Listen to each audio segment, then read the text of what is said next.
know I got the receipts, girl. You know I got the receipts.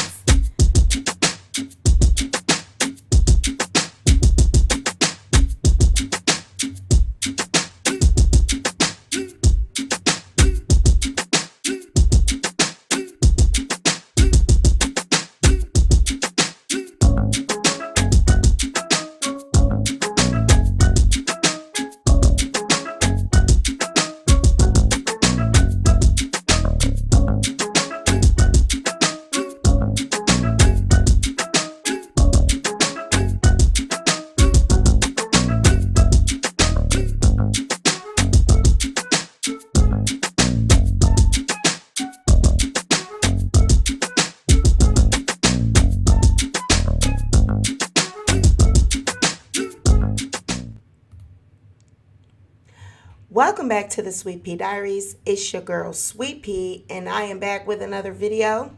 If you are a returning subscriber, welcome back to my channel. And if you are a new subscriber, welcome to the Sweet Pea Diaries. Be sure to like this video, share this video, but most importantly, be sure to subscribe to the channel. Y'all know what time it is.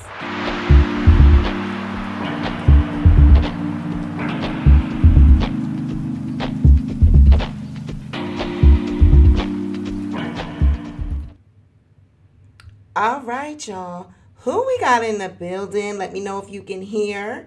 We got the real Virgo Queen, Vanderveer, my moderator, Kimi, Renee, Piper, and people are still coming in. So while we are waiting on everyone to come in, let's go ahead and hear a word from our sponsor of tonight's video.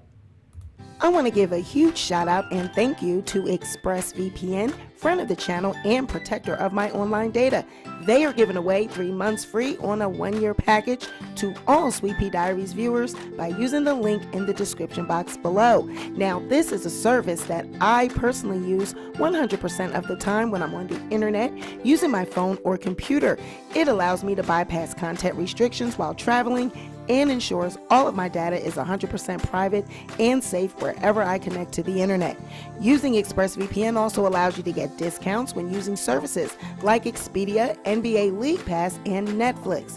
ExpressVPN also has 24/7 customer support to answer any questions and support all of your needs. So take back your internet privacy today by clicking on the link in the description box below and find out how you can get 3 months free.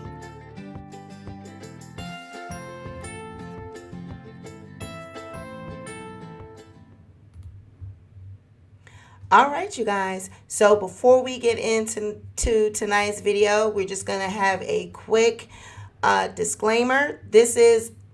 We're going to be reading court documents, okay? We're going to be going over transcripts. This is going to be a long video. It's going to be lengthy. We are going to be combing through transcripts from Tasha K and Cardi B's lawsuit, the trial. We finally have the transcripts.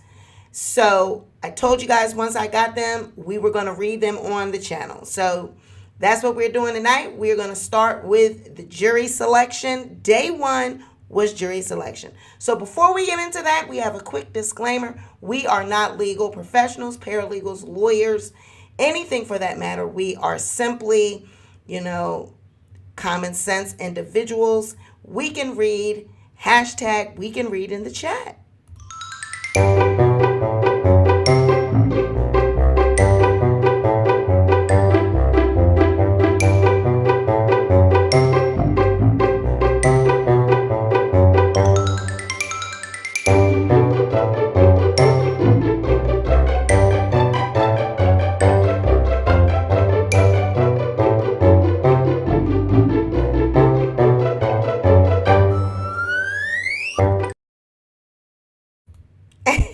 And my moderator says, Vanderveer says, hey, receipt queen. Hey, boo. You guys, I told you once we got the, the transcripts, and there have been people that had the redacted versions, the ones that you could pay for. We weren't paying no thousands of dollars for no court transcripts. So I told you once they became public, we were going to read them on the channel.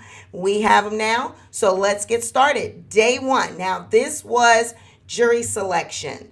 Okay, and Usually when you have a trial, that's what they do. They have the jury selection and they ask the jury specific questions. So that's what we're getting into. All right, so let's go. Y'all ready? All right, now this is going to be a long video, so I'm telling you now, people that are catching this replay, this is going to be a long video. It's a lot of pages, okay? So let's go. Let's go. Okay. So this was jury selection, all right? This is just the first, cover sheet and everything. Okay. The court. Good morning. The courtroom security officer says, all rise. United States District Court for the Northern District of Georgia, Atlanta Division is now in session. Judge William M. Ray II presiding. The court says, thank you, sir. That's the judge. Courtroom security says, please be seated and come to order. All right, let me just make sure. Okay, yeah. The judge says, good morning. This is the first day of trial for case number 19CV1301. So the jury is doing their orientation right now and probably are about to conclude up in the courtroom on 23.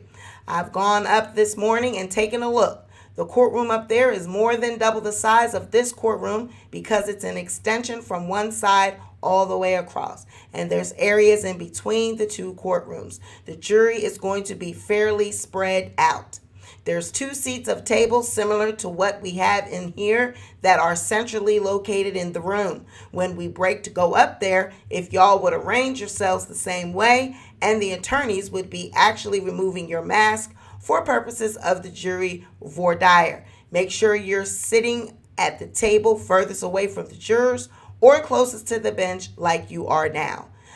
Now, voir dire, the jury voir dire is the questionings that you're going to be asking the jury. That's what that means. But your tables will be a little bit closer to the bench. It's a much bigger room. We will have 2, really 3, standing shields that will be in the vicinity of your tables. The first sets of the tables that you'll be sitting at. There will be 2 immediately in front of your table, and then for the plaintiff, there will be a table to your right or my left, not table, but a shield. And then for the defendant, there will be a shield to your right because there are going to be some jurors that you might be turning in those directions while you're removing your mask.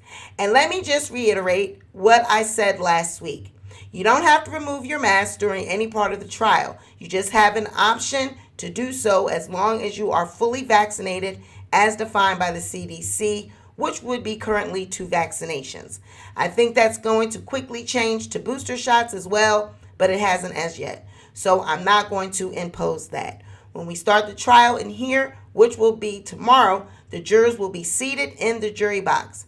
I'm going to give jurors an option of sitting in the gallery as well. And if any jurors decide that they will sit in the gallery, then the right side of the gallery from your orientation will be reserved for jurors only.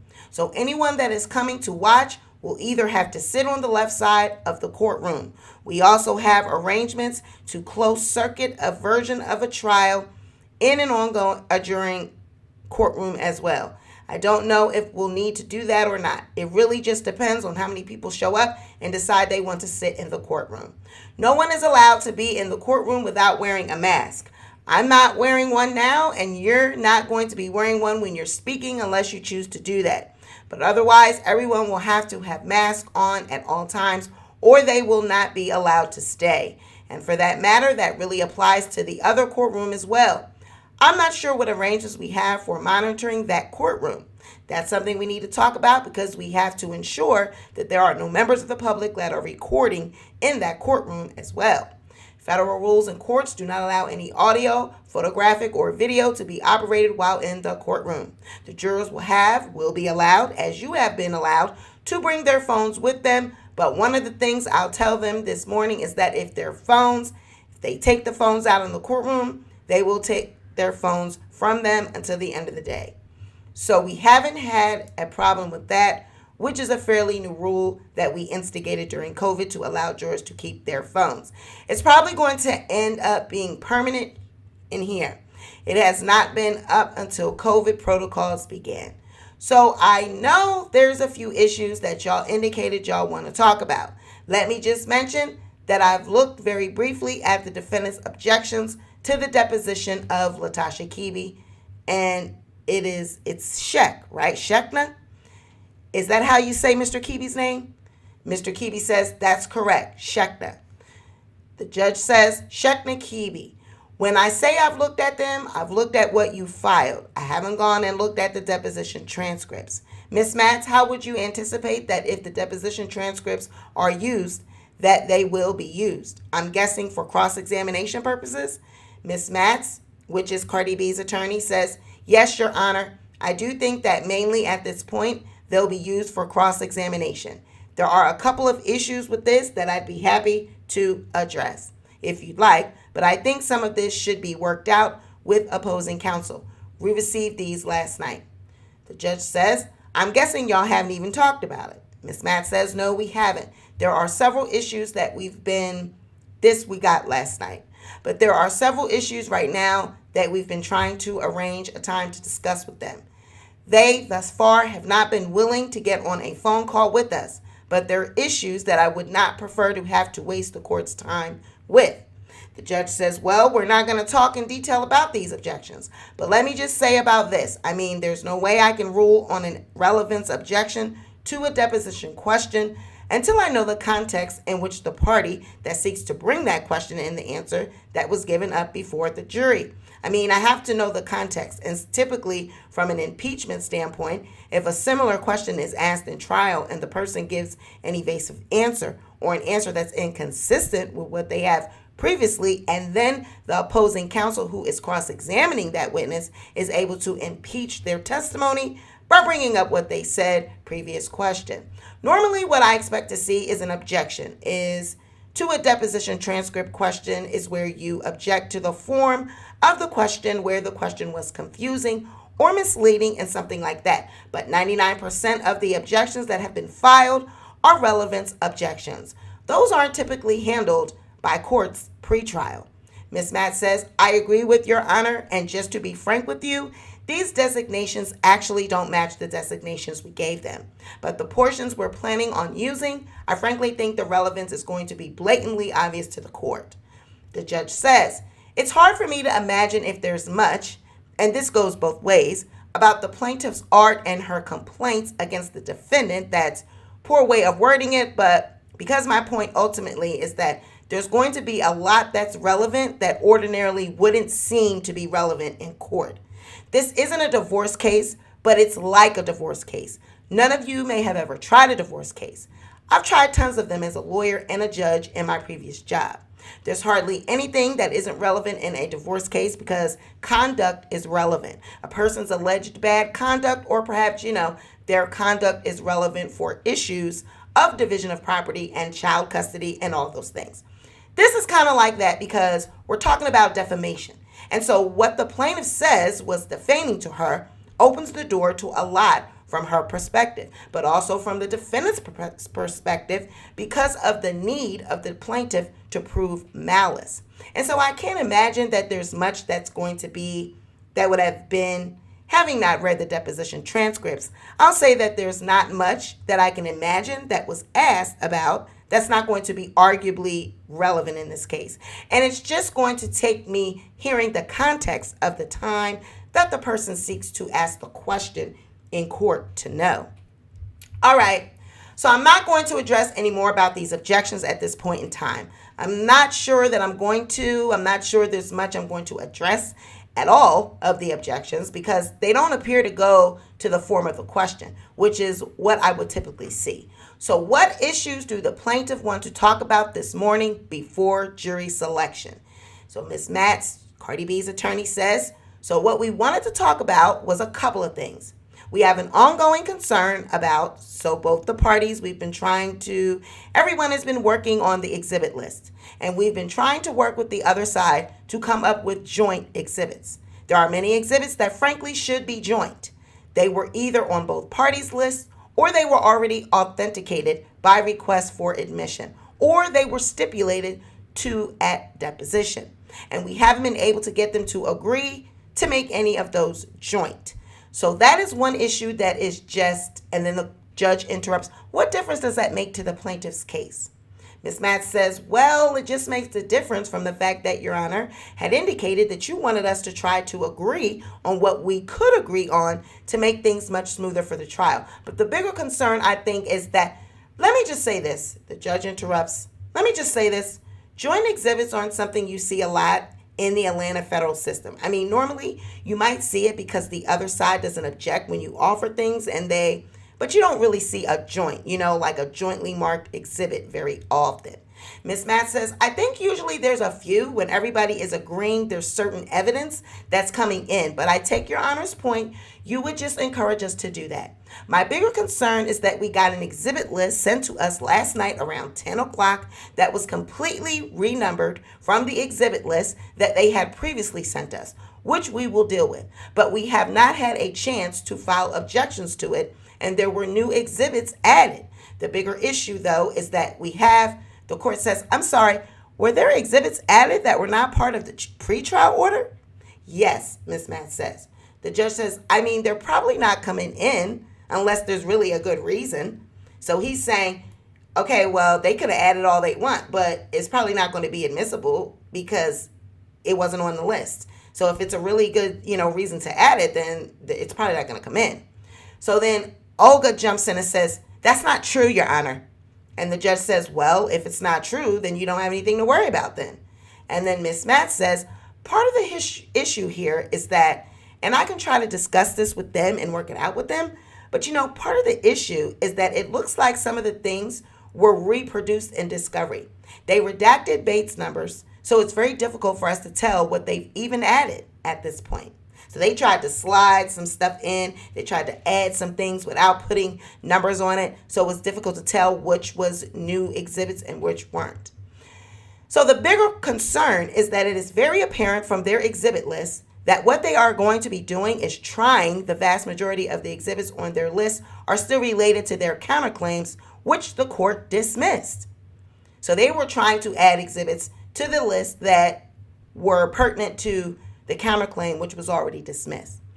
And we have an entire motion in limine on this issue. And we have a very real concern that they are going to get up in their opening and make this case about issues that are completely irrelevant and prejudice the jury into hearing things that Your Honor has already ruled on. The entire many exhibits on the defense exhibit list relate to this Dennis Byron person who they sought discovery on related to their counterclaims for assault, which, as Your Honor recalls, were entirely dismissed. We had a motion in limine hearing on this. So we have a very real concern that they are going to be trying to do that still. And we'd like to be, from our perspective, there's no proffer what any of this is related to. And we have a very real concern that they are going to be trying to introduce evidence and telling the jury about evidence that ultimately Your Honor has already ruled should not be a part of this case. And then the court says, well, without asking the defendants to comment, let me just say that Rule 11 is a real thing, and I will not hesitate to utilize Rule 11 and the sanctions that will come of it if motions in limine are violated. It would be pretty easy for me to determine whether something is relevant to the plaintiff's claims or not. It's about what the defendant said about the plaintiff and whether or not it's true, or whether the defendant had a good faith basis to think it was true, and or did the plaintiff suffer any damage to her reputation, personal damages, otherwise based on what was said. That's all we're talking about in this case at this point. So, I don't know that I've ever had an attorney in a large scale way attempt to vitiate pretrial rulings on motions in limine and try to seek to introduce things that have been excluded by the court.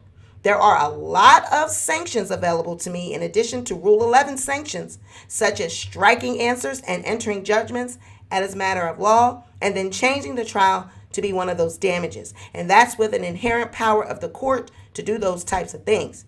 It will probably be viewed by the defendant as a very drastic remedy. But look, the defendants hired their lawyer.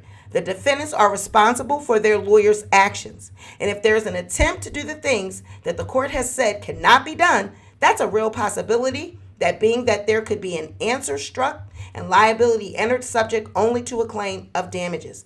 That would entirely change the nature of this trial. I have no idea what's going to happen in this case as it relates to the jury's decision. I let the issue go to trial. I did not grant the plaintiff's summary judgment on the plaintiff's claims. It's possible that the jury could, find no liability, or it's possible that the jury could find that there has been an abridgment of the plaintiff's rights but no damages.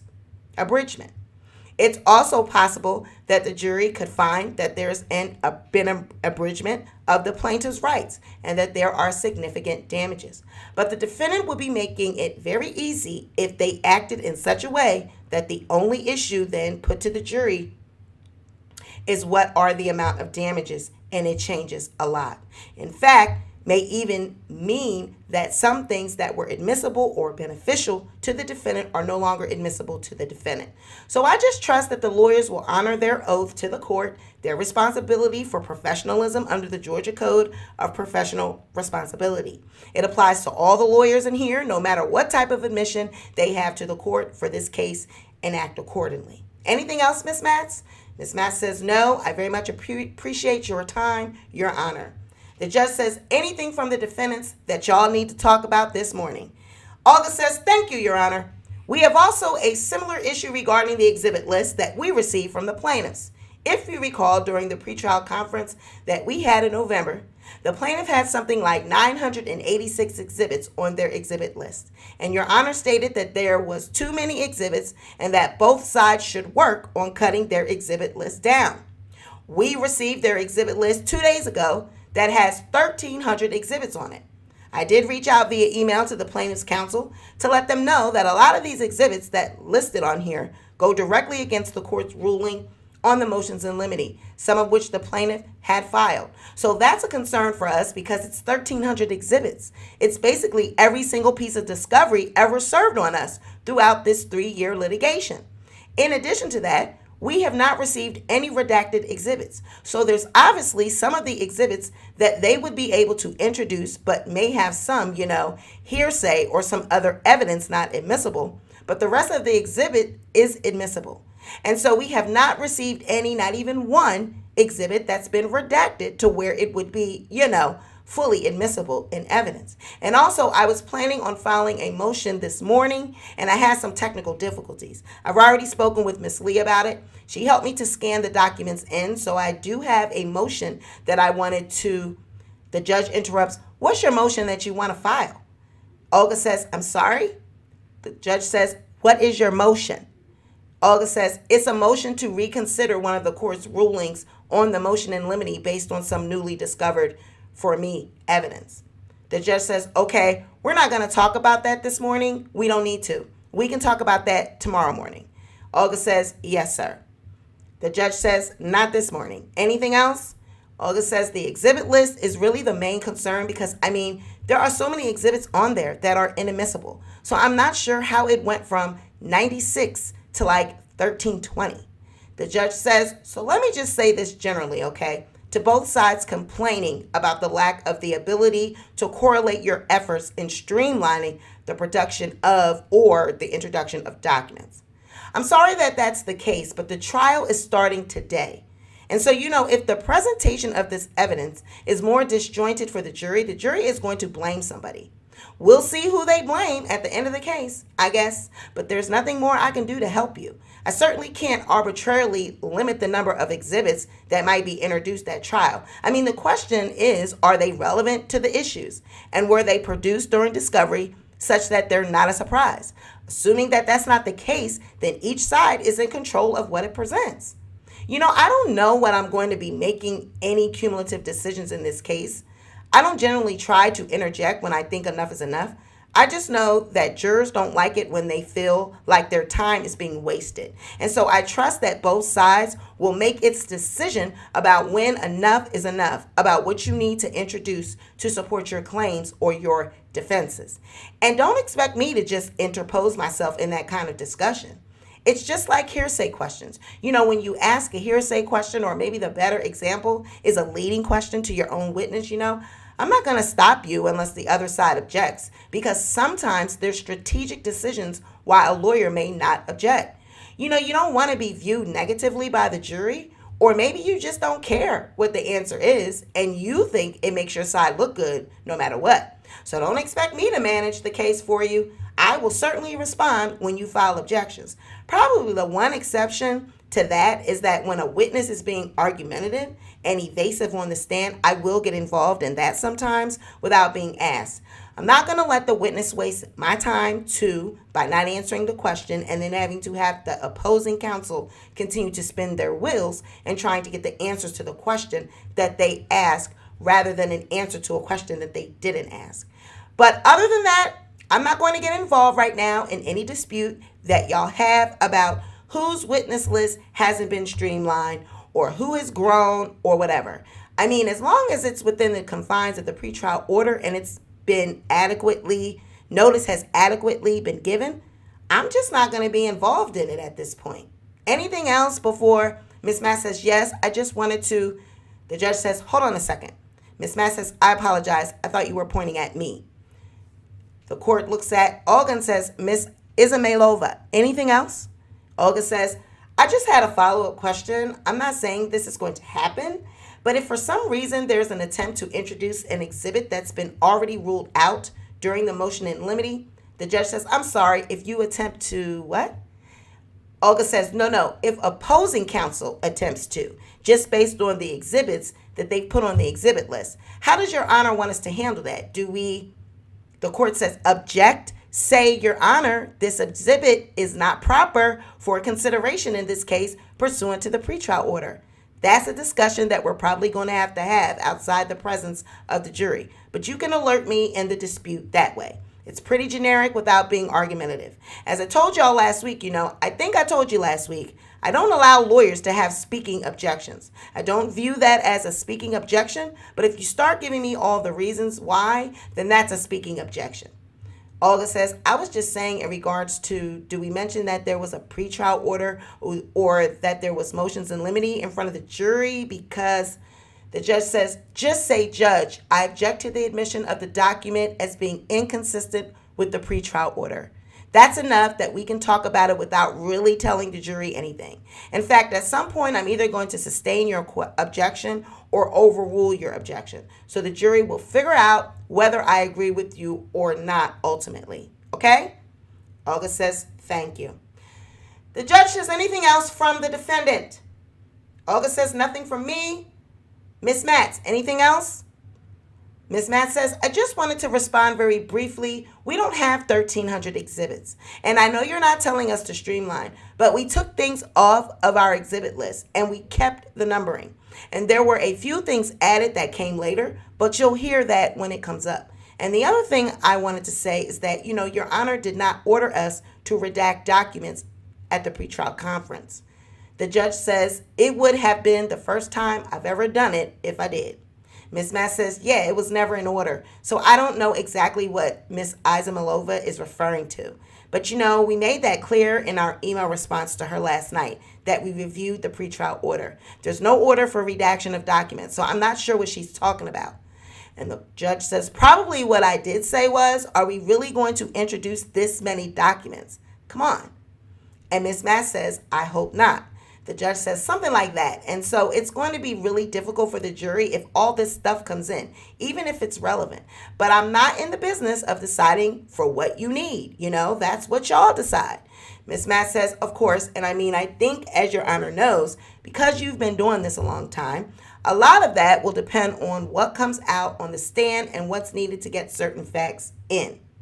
The court says, okay, I want to make sure that when we get to testimony, which will be sometime tomorrow afternoon, and I'll give you a little bit of update about that in a minute, that you have exhibits on the witness stand. So when you call your witnesses, you can refer them to documents without having to approach them. I understand there may be some occasions where you feel like you need to approach to help marshal them in the right direction. But otherwise, your documents need to be there. You need to lay the foundation. Before you start asking questions, the opposing counsel needs to be alerted to what document you're talking about. The better way is that each of you have a copy of each other's exhibits with the same numbers. And hopefully they're going to be in binders where they can just go directly to the tab and look at the document itself. But don't start asking questions until you have clearly identified it to the opposing counsel so that if they have a problem about the document that you're going to try to lay a foundation to and ask some questions about, they can object to it before we get too far into it, okay? As far as our schedule is concerned, my hope is that we'll have our jury today. I don't think that we won't unless all of a sudden, all of our jurors have concerns about COVID or something and they don't want to serve. I would have the jury report tomorrow at 12 as we discuss the football game that I think a lot of people are going to have interest in, potentially on the jury. I certainly do. I canceled my plane tickets to fly to Indianapolis last night at 10:30 when I was sure that there wasn't going to be something that was going to come up. I'm happy to start the case, but if it fell apart, I wanted to keep the option of maybe going to the game. I plan to watch the game, and I'll be in a really good mood or a really bad mood in the morning. So I'm going to ask the jurors to report at 12, having eaten their lunch before they report. I will probably ask y'all to report earlier than that so that we can talk about whatever this motion is that the defendants indicated they might file or anything else that may come up between now and in the morning.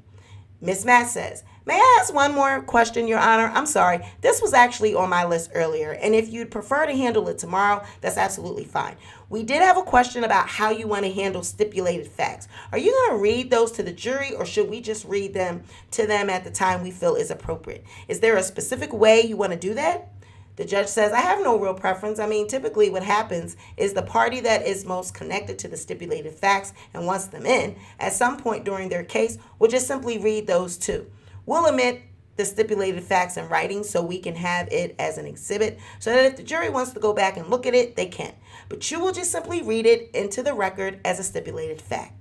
Ms. Matt says, great, and they were attached to the pretrial order, so we'll just make sure that there's an additional copy for the jury when they go back. Thank you very much, Your Honor. The court says, yes, ma'am.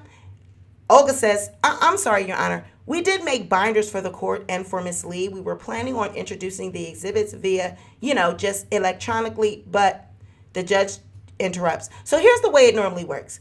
Is you ask the juror to look at document number 16. Opposing counsel knows what document you're talking about. If they've got an objection to anything about it, they'll bring it up. But normally that doesn't happen. So it might happen in this case, but normally it doesn't. You'll ask questions about the juror to the document, just as if you're handing them a document. Once they've laid the foundation you think sufficiently, then you've moved the document into evidence. I'll hear if there's an objection or there's no objection. If it's admitted, then you're able to publish it, and we won't hand the jury the document. If you scan them, then you can just simply upload it and hit the button. Ms. Lee will control your document, and she will publish it to the jurors. Each of the jurors in the jury box will have a screen directly in front of them. For those jurors, if any that choose to sit in the audience, they will be able to see the document on that screen to the right of the courtroom. The documents will also appear on these other screens as well, but not until it's been admitted and you've asked to publish it. Olga says, so we definitely need to make a binder then, a physical binder for the witness? The court says yes, that way you don't have to approach the juror to hand them the document, because every time you approach the jury, you're going to have to wear your mask. They will likely they'll either not have a mask on at all, or they'll have a face shield on. And it is just becomes cumbersome. This is a relatively new technique that we're requiring, but it also is a technique that lawyers have been using in the Atlanta district really for a long time, since we have the technology for it. But you've got to have all your documents scanned so that you can upload it. Lawyers typically will come up to the podium, attach their computer to our interface, and then they'll have access to the screens. Olga says we already have all of them uploaded. The judge says, have y'all worked out the technology? Olga says, yes, sir. The court says, all right, yes, ma'am. Ms. Matt says, I would just ask that we either get a copy of their binders or at least an electric copy. The court says, yes, you should have a copy. Ms. Matt says, okay, we don't have one yet. We bought one for them today, but maybe they bought one for us. The court says, y'all need to get a binder for the prosecutor, for the plaintiff, and a binder for the court, and then a binder for the witness as well. Ms. Matt says, thank you. The judge says you still will physically admit your document, and so any document admitted, you also need to give a copy to the clerk. You don't necessarily have to give a copy to the clerk right then, though, That can be done at the end of the case, but we still will have to create a record that goes to the clerk. The clerk, I guess, will scan every document in that was actually admitted during the trial. and then that's in the appellate file. All the files are transmitted to the Court of Appeals electronically these days. Olga says, in regards to the video evidence, do you want us to? The judge says, video evidence? I mean, you have to lay the foundation the same way you always would have to. We'll play it for the jury. If the jury wants to see a video that's been admitted and published, or maybe not published at any point in time during deliberations, they have the option to do that. They have to do it in the courtroom, though. I don't allow jurors to take videos to the back room and watch them in their leisure.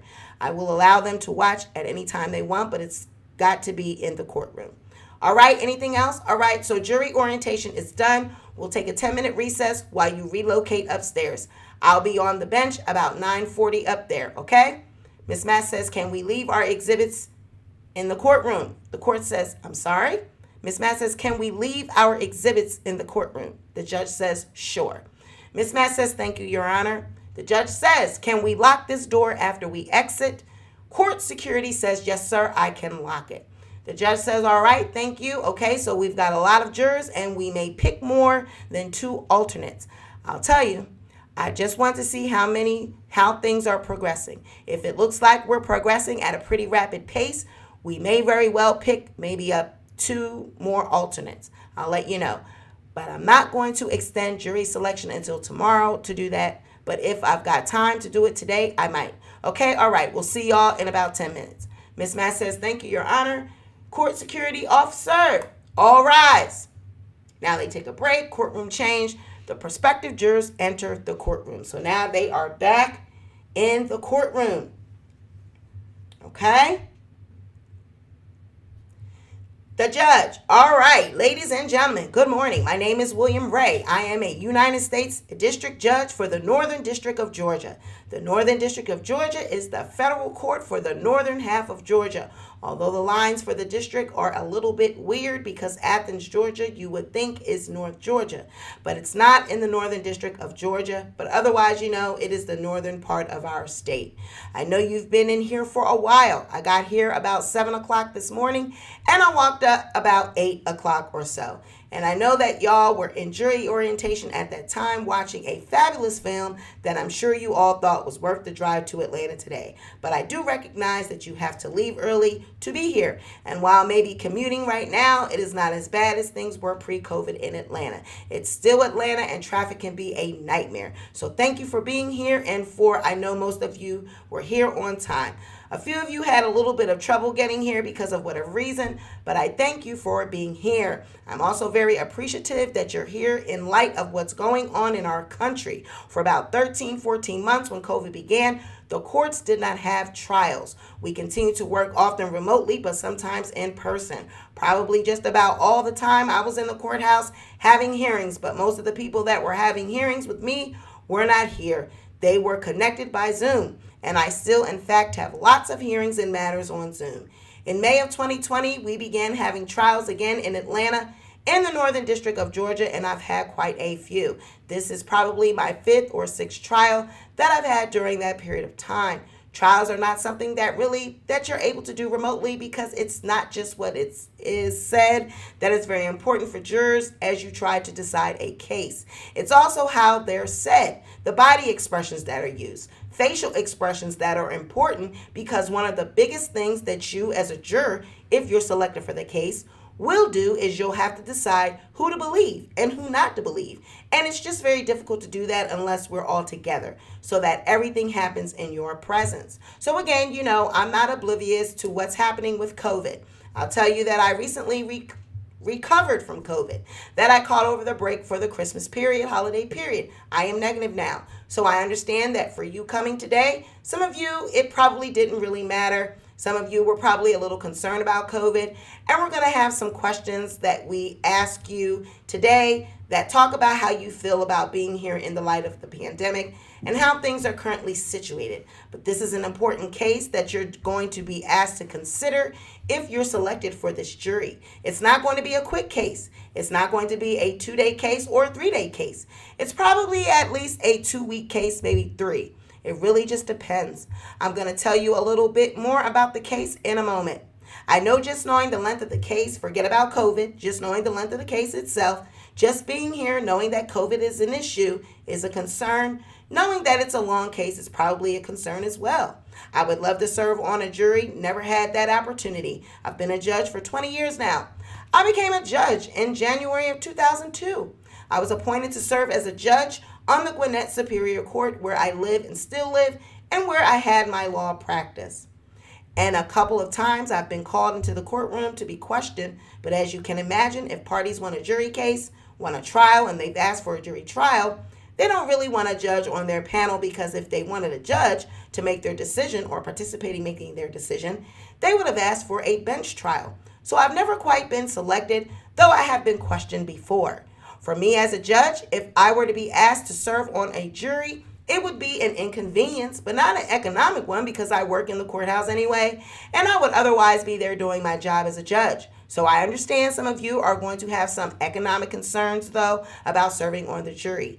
It's one of the reasons that we have so many of you here, is so that we can hear about things like that you think could affect your ability to serve. Just because you might have some economic concerns doesn't mean that you aren't eligible to and might not still make it onto the jury.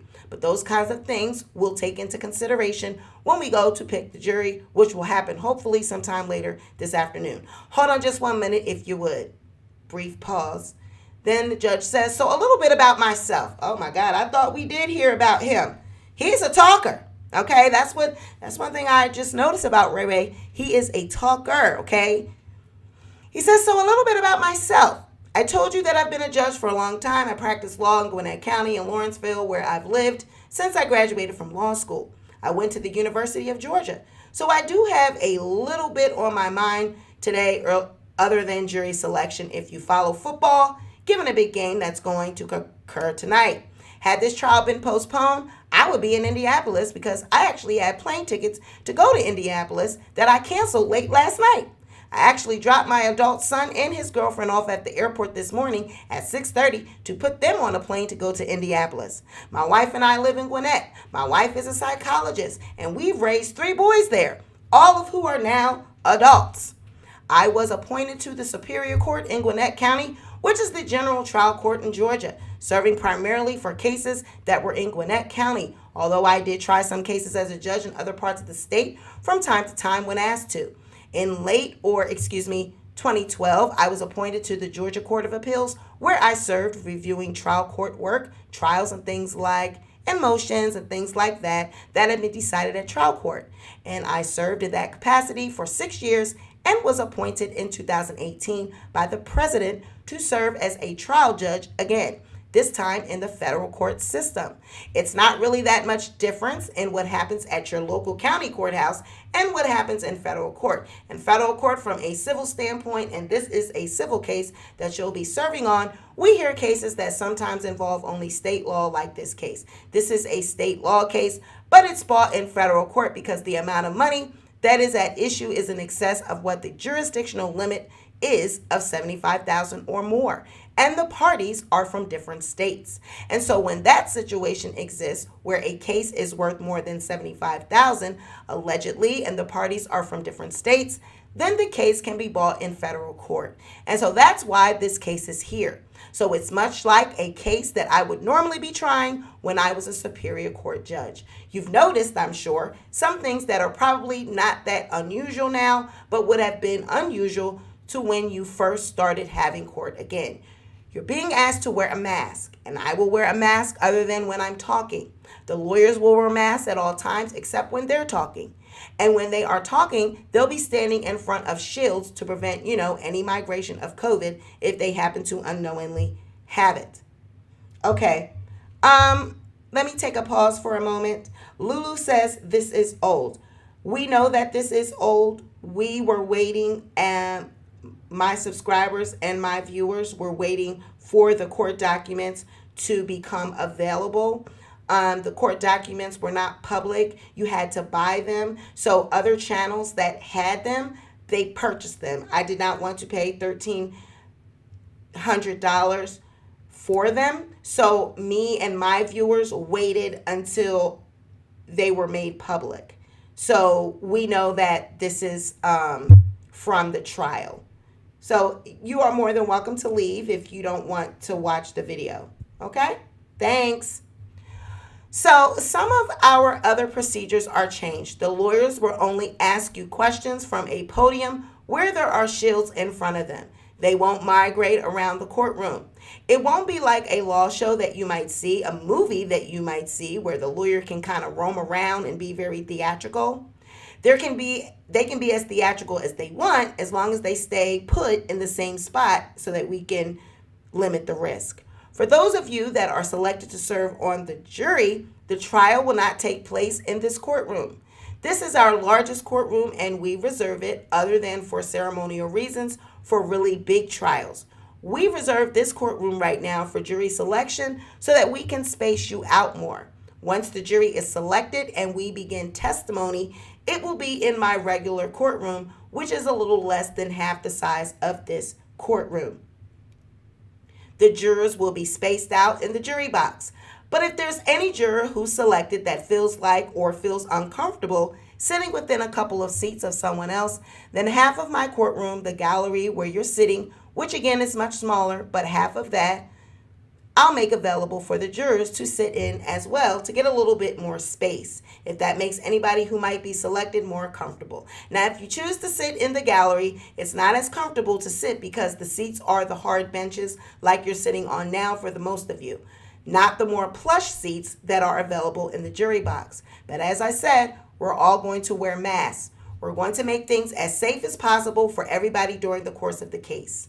One of the things that we've changed during COVID is we now let you bring, if you're a juror, bring your phone with you to court.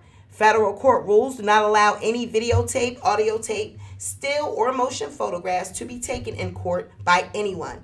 And typically, we've controlled that in Atlanta or North Georgia courts by not letting anyone bring phones in because it's easier to control if nobody can bring phones. We're letting the jurors bring phones in though. We'll let you bring your phones, but you've got to keep your phones in your pocket or your pocketbook or bag or whatever you have. You cannot use it at any time while you're in the courtroom. You can use it in the hallway, outside, whatever, but not in the courtroom. And if any juror were to violate that rule, then your phone will be confiscated and probably not given back to you at least until the end of the day, if not the end of the trial. So, I haven't had a problem with people getting their phones out, so just please don't abuse that right so that you don't lose your phone. If you're like me, if you don't have your phone on you every minute, you kind of feel like there's an important part of you left at home. So I want you to have your phones with you, but please don't get them out or use them.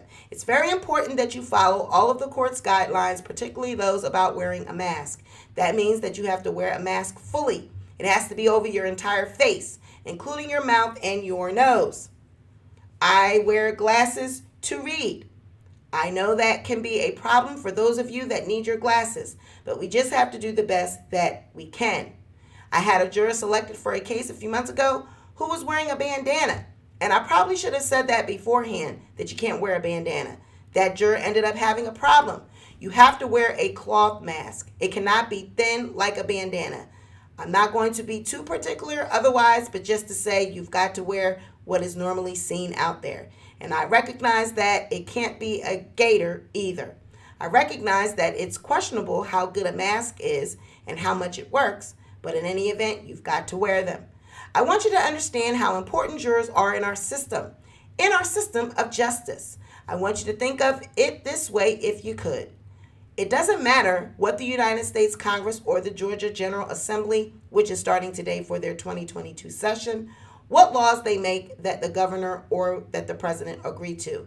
If this was a criminal case, it would not matter that the government brings charges. None of that matters until a jury says it matters. It is the jury system in our country that decides what is what. It is your job as jurors to take the law that I give to you and apply that law to the facts as you find them to be. Jurors have the power to send people to prison or to let people go, and in civil cases to decide if someone has been wronged in some way or not, and if you decide that someone has been wronged, to decide what to do about that. When jury trials are involved, judges don't make those decisions, nor do any other governmental person. Just regular people make. Some of you might be lawyers. I haven't really looked. But it's not your legal knowledge or skill that we're interested in. It's your common sense and your ability to decide what's fair based on the law. If you think of it this way, there are two really important boxes in government. We need only look back to 2016 or 2020 election to realize how important the ballot box is.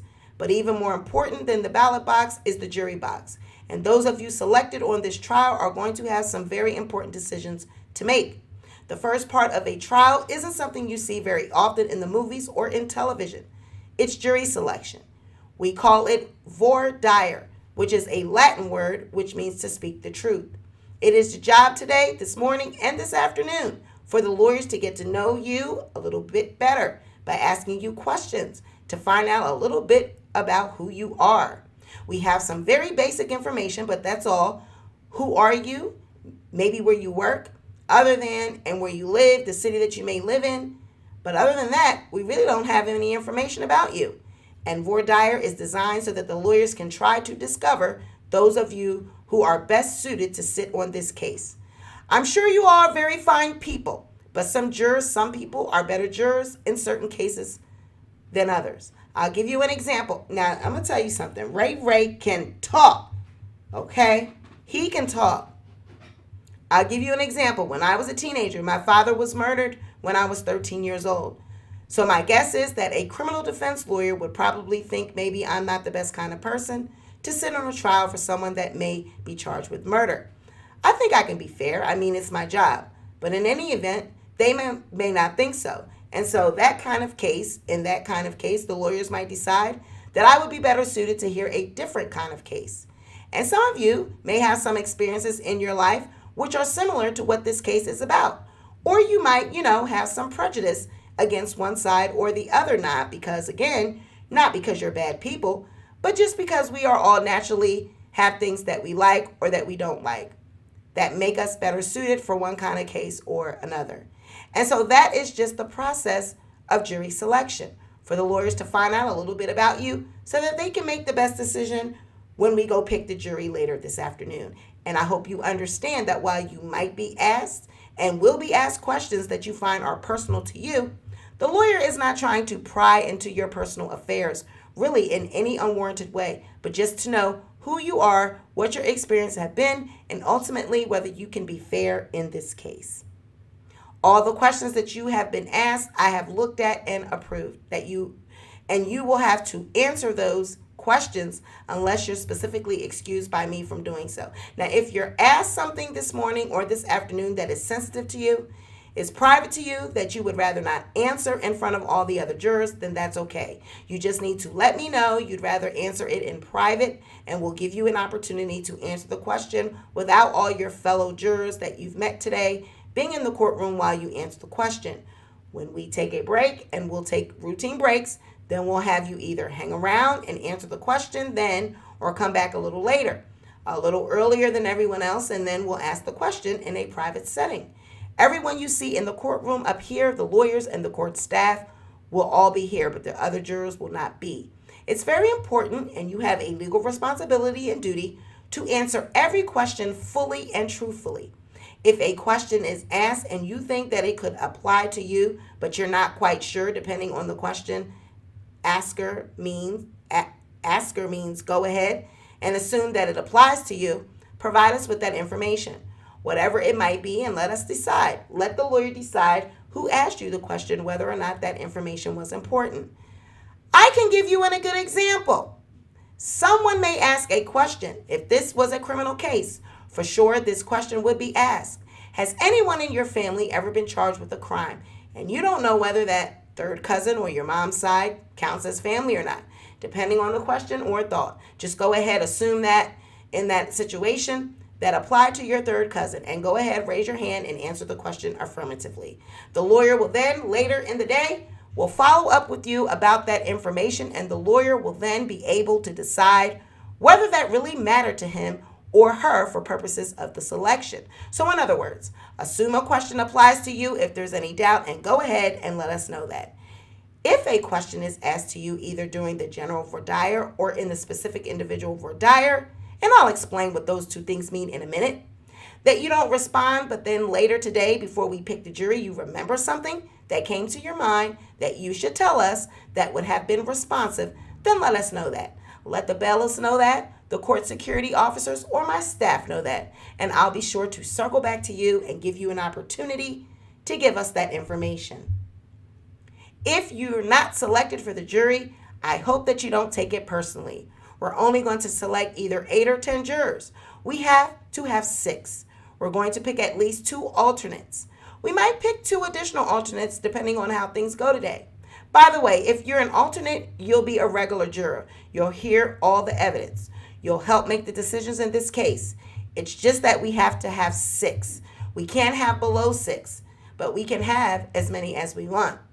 Given that this trial will take a couple of weeks potentially, I may pick a few more alternates than I normally would. But if you're not one of those people, don't take it personally. Everybody can't serve. Only about a quarter of you could serve, and hopefully if you don't want to serve, then hey, all the better to you, right? If you did want to serve, then hopefully you'll be given a chance to serve in another case some other time. I want to give you a little bit of information about our jury schedule. So we will generally go until 5 o'clock every day. We might end a little bit early. We don't typically go later than 5 o'clock beyond just a few minutes to try to finish something if we can. I recognize you've got your lives, and some of you have further to drive than others. So I'll make sure you get out of here at a reasonable time, no longer than a normal business day. We will generally start at 9:30 in the morning, meaning that you will have to be here parked in the building and in the jury room by 9:30. I'll start a little bit later, certainly later than this morning, but a little bit later than maybe courts other places would start, because I know that all of you are coming from very different places and that you need time to get here and to get parked. Tomorrow, in recognition of that ball game that I referred to, the jury will not report until noon tomorrow. So if any of you are selected and you're planning on staying up late watching the football game, then you can do that and just get here by noon. The lawyers and I will probably get here a little bit before that so that we can talk about issues. In fact, normally every day we will start before you and get here so that we can have everything ready to go by the time you would arrive. Tomorrow only, if you're selected for the jury, then I ask that you either bring something with you to eat or that you eat lunch before you come. We would probably have 3 afternoon sessions of testimony with some breaks in between, but not a lunch break tomorrow. I want to tell you a little bit about what this case is about, because it's going to be important as it relates to the questions that you're going to be asked. The case in which you may be selected to serve in my courtroom this week and the next or so is a case known as Bacalus Marlenis Almazar versus Latasha Transrena Kibi and Kibi Studios LLC. This is a civil case. The plaintiff is also known as Cardi B. The plaintiff, Cardi B, has sued the defendants, claiming that based on videos that the defendants posted on YouTube about the plaintiff, that the defendants are liable for defamation, invasion of privacy, false light, and intentional infliction of emotional distress. The defendants have denied these claims. Now, break. I know that when they heard that this was a case of Cardi B, they probably were like, oh no. They probably said, oh no, Cardi B? They probably like, we are here to serve on a case for Cardi B? Can you imagine that? I'm actually getting rid of these trolls in the chat. Give me 1 second. Okay. So they told them, honey, this is a case about Cardi B. So they said that the defendants have denied this claim. All right. So I'm going to ask you a series of questions. I'm not going to ask you a ton of questions. Most of the questions are going to be asked by the attorneys. They're going to be asking you in a general format, meaning that if the question applies to you, you would raise your hand with your number so that we can see your number. No one is going to follow up with you during the general questions that I ask or that the lawyers ask right away with anything that you may have indicated by raising your hand. But later they will come back and ask you questions individually because I will call out each juror's name. And then each attorney team will have an opportunity to ask some questions to you at that time, okay? So please raise your hand with your numbers. So my questions are as follows. Is there anyone here who is not a United States citizen? If so, please raise your hand. There's no response. Is there any of you that are under the age of 18? Please raise your hand. No one raises their hand. Are any of you over the age of 70 years old? The reason I ask that is if you're over 70, you don't have to serve if you don't want to. So unless someone can age themselves real quickly, if you were hoping not to serve, the court sees no response from that either. So nobody was over 70. Have any of you not resided at your present address for at least 1 year? And when I say your present address, I mean this current address at any other address that is not included in Cherokee, Clayton, Cobb, DeKalb, Douglas, Fulton, Gwinnett, Henry, Newton, or Rockdale County.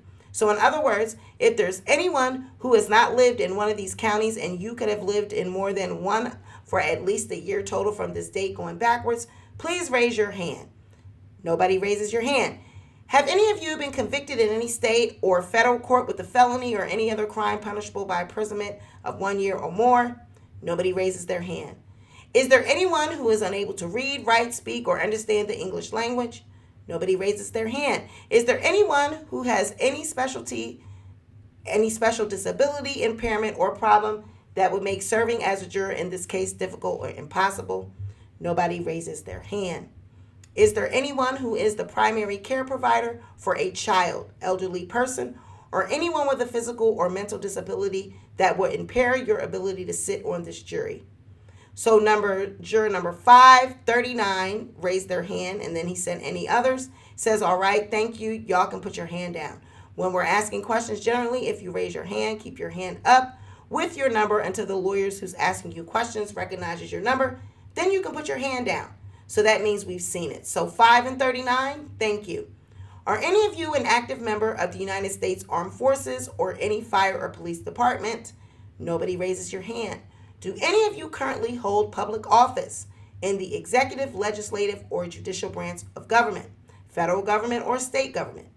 Nobody raises their hand. Do any of you know personally or have you ever met Beckley's Almazar? Nobody raises their hand.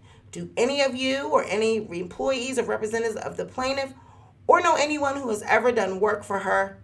Nobody raises their hand. Do any of you know or have you ever met the plaintiff's attorneys who are Lisa Moore, Andrew Prignott, Sarah Matz, and Gary Alderman, or any other attorneys or employees of the law firms of Moore, Prignott, and Alderman, or Matz? So I may have not got that exactly right because I believe they work in different firms here in Atlanta and maybe also in New York. So I have them introduce themselves so when they start asking questions, and then they can follow up with that again.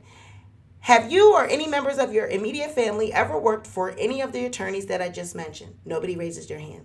Do any of you personally or have any of you ever met the defendant, Latasha Kebe, who is also known as Tasha K? Nobody raises their hand. Have any of you had any personal or business interaction with the defendant, Kebe Studios, LLC, or have any of you or any member of your immediate family ever worked for the defendant or Kebe Studios? Nobody raises their hand. Do you know any of the employees or representatives of defendant Kebe Studios, LLC, or know anyone who's done any work with defendant Latasha Kebe or defendant Kebe Studios, LLC? Nobody raises their hand. Do any of you know or have any of you ever met the defendant's attorney, Sadir Sabak, or Olga Izmailova, or any of the other attorneys or employees of the law firm of Sabak and Izmailova PC? Nobody raises their hand. Have any of you or any members of your immediate family ever worked for or been represented by these attorneys? Nobody raises their hand. Do any of you personally or have anyone met Star Marie Ebony Jones? Nobody raises their hand. I'm going to read the names of some potential witnesses in this case. And if you know any of these witnesses personally, then if you would raise your hand, please. I've already asked you about the plaintiff and the defendant, Ms. Kebe. Does anyone know Shekna Kebe? Nobody raises their hand.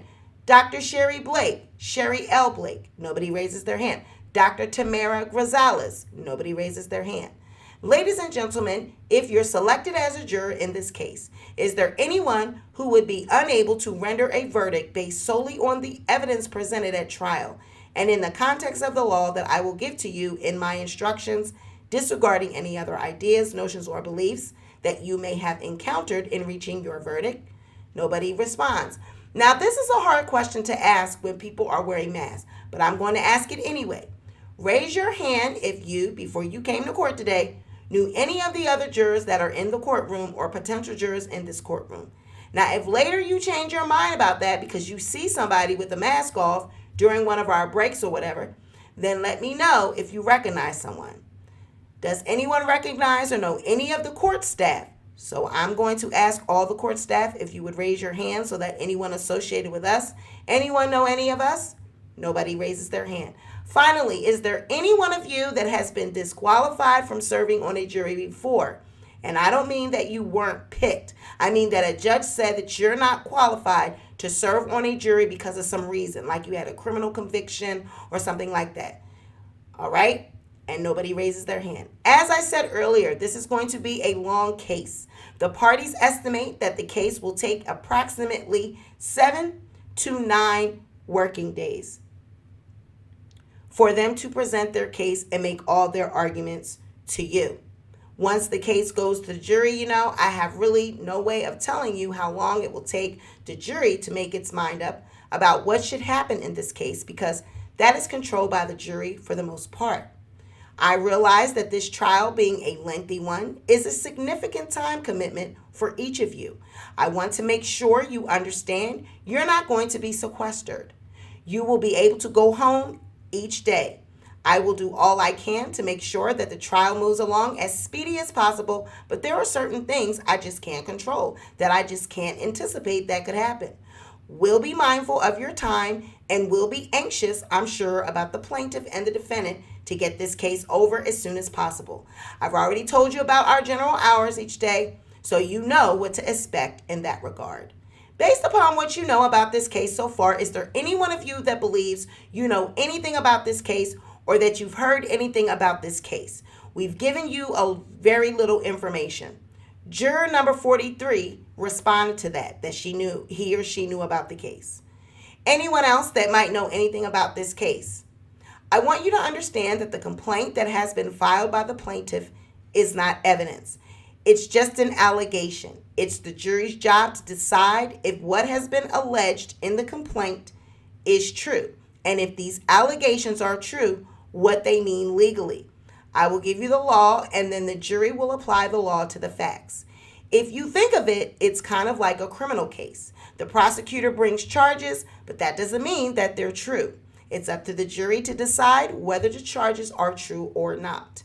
In jury trials, the jury decides all questions of fact and applies it to the law and the judge gives to you.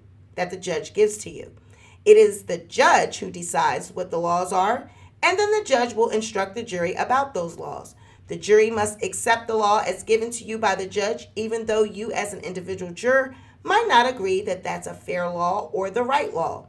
Is there any one of you that might be on this jury who would not be able to accept or follow the law that I give to you to apply to this case? Nobody raises their hand. Do any of you have any moral or religious convictions that would discourage you or prevent you from serving as a juror making a decision in this case? Nobody raises their hand.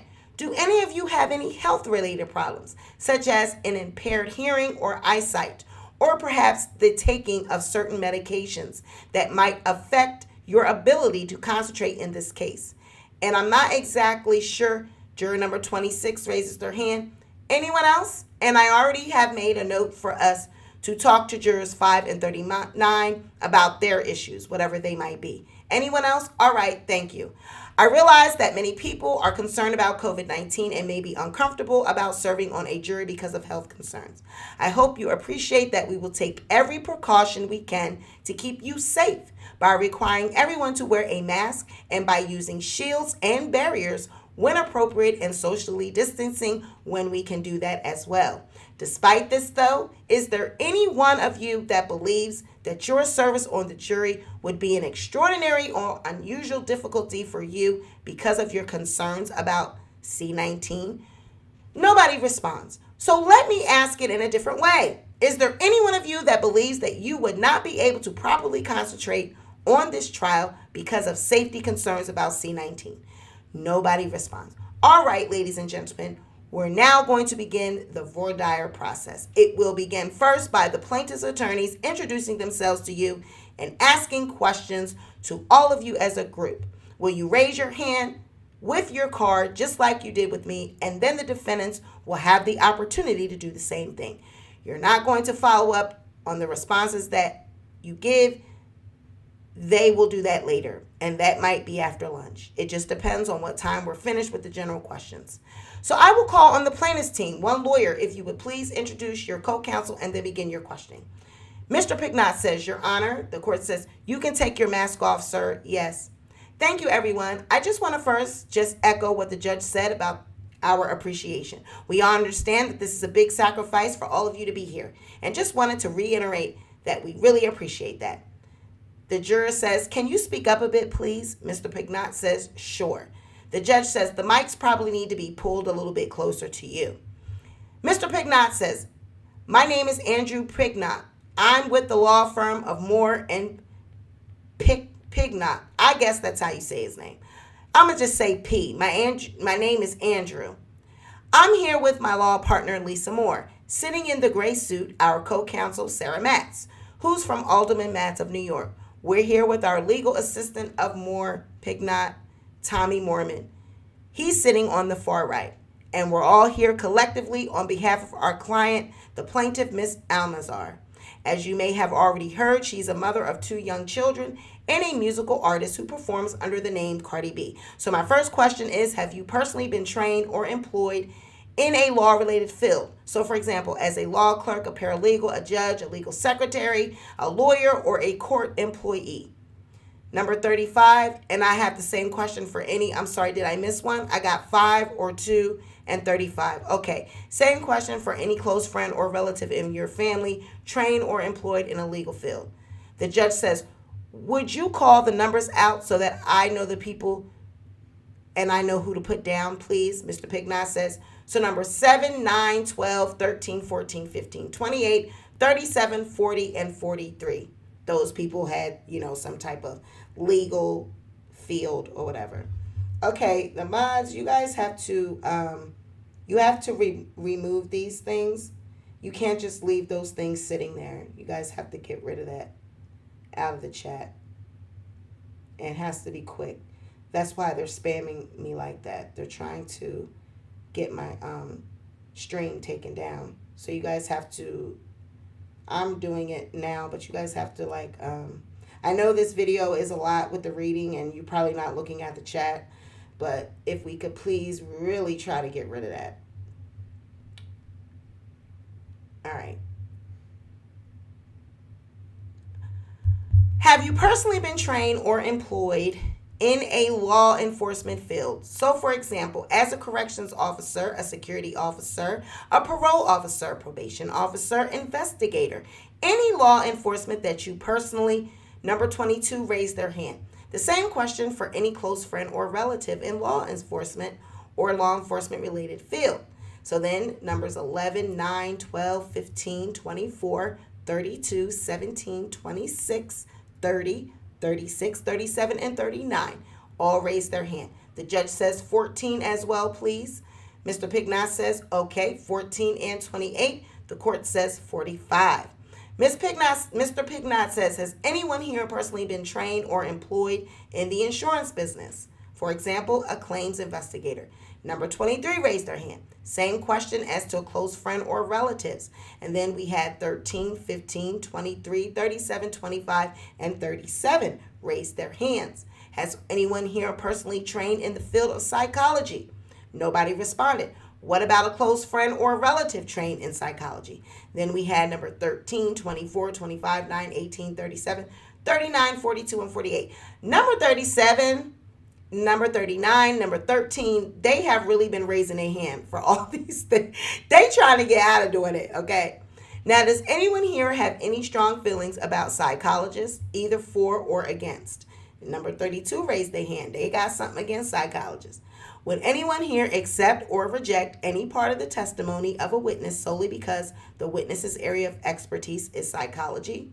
Does anyone have any strong feelings about people or companies who bring lawsuits? Have you personally ever filed a claim or a lawsuit of any kind?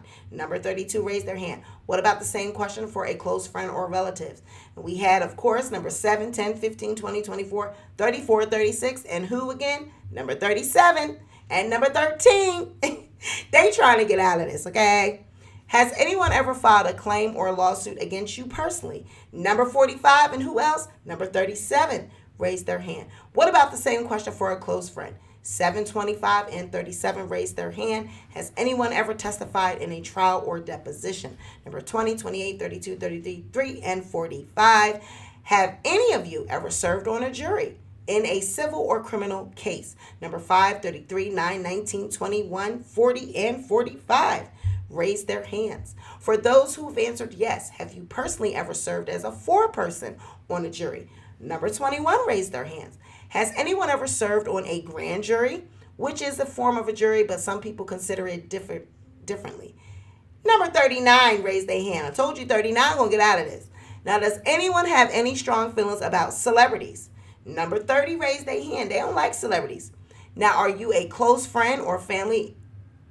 And do you have a family member that is in the entertainment industry? Number 12, number 29, number 34 raised their hand. The court said, I'm sorry, juror number 26, you raised yours too?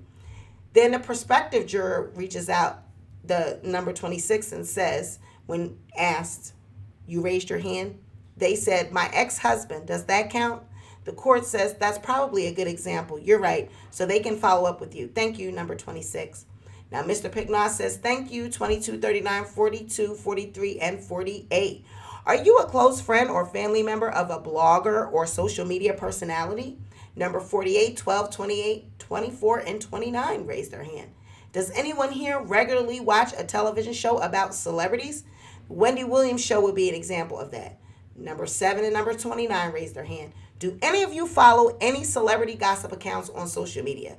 Number 7, 10, 24, and 36 raised their hand. The prospective juror then says, can you repeat that question? Mr. Picknott says, yeah. Do any of you follow any celebrity gossip accounts on social media? Number 29 raised their hand. Does anyone follow the defendant, Latasha Keeby, otherwise known as Tasha K, on social media? Nobody raises their hand. Has anyone ever followed or viewed any of the social media accounts for defendant Latasha Keeby, otherwise known as Tasha K, including her Unwind with Tasha K accounts? Nobody raises their hand. I told y'all, remember I was going to say, when I said, they said, is anyone here for Tasha K? Going once, going twice. Anyone know Tasha K? And nobody raised their hands. I told y'all. See, y'all thinking I be knowing. Does anyone here regularly listen to rap music? I have number 8, 6, 9, 10, 11, 24, 28, 29, 30, 34, 31, 36, 22. Of course, number 39. I know who 39 is. That got to be a young black girl. Number 30. 40, 44, 48. Just a joke. I'm just joking. Number 39 got to be she like, I listen to rap music. I know Cardi B. Does anyone here have any strong feelings about rap music or artists who perform that genre of music? Number 29, 30, 36, and 48 said they don't like rappers. 29, 30, 36, and 48 said no rappers. We country music, rock music. Prospective juror says, I'd like to ask a question. Is it okay, Your Honor? Do you mean in the negative sense? And Mr. Picknott says, could be negative or positive. The juror says, well, mine is negative. And then Mr. Picknott says, did anyone follow any rap artists, on social media? And it's got number 7, 10, 11, 24, 29, 34, 31, 36, 22. And who else? 39, 44, and 48. They follow rap artists. I told you, number 39. Now, does anyone follow Cardi B on social media? Guess who? 7, 10, 11, 29, 34, number 39, and number 48. I told y'all about number 39. Okay, number 39 says she followed Cardi B. Now, have any of you ever been harassed online or cyberbullied? Number 48 says they have.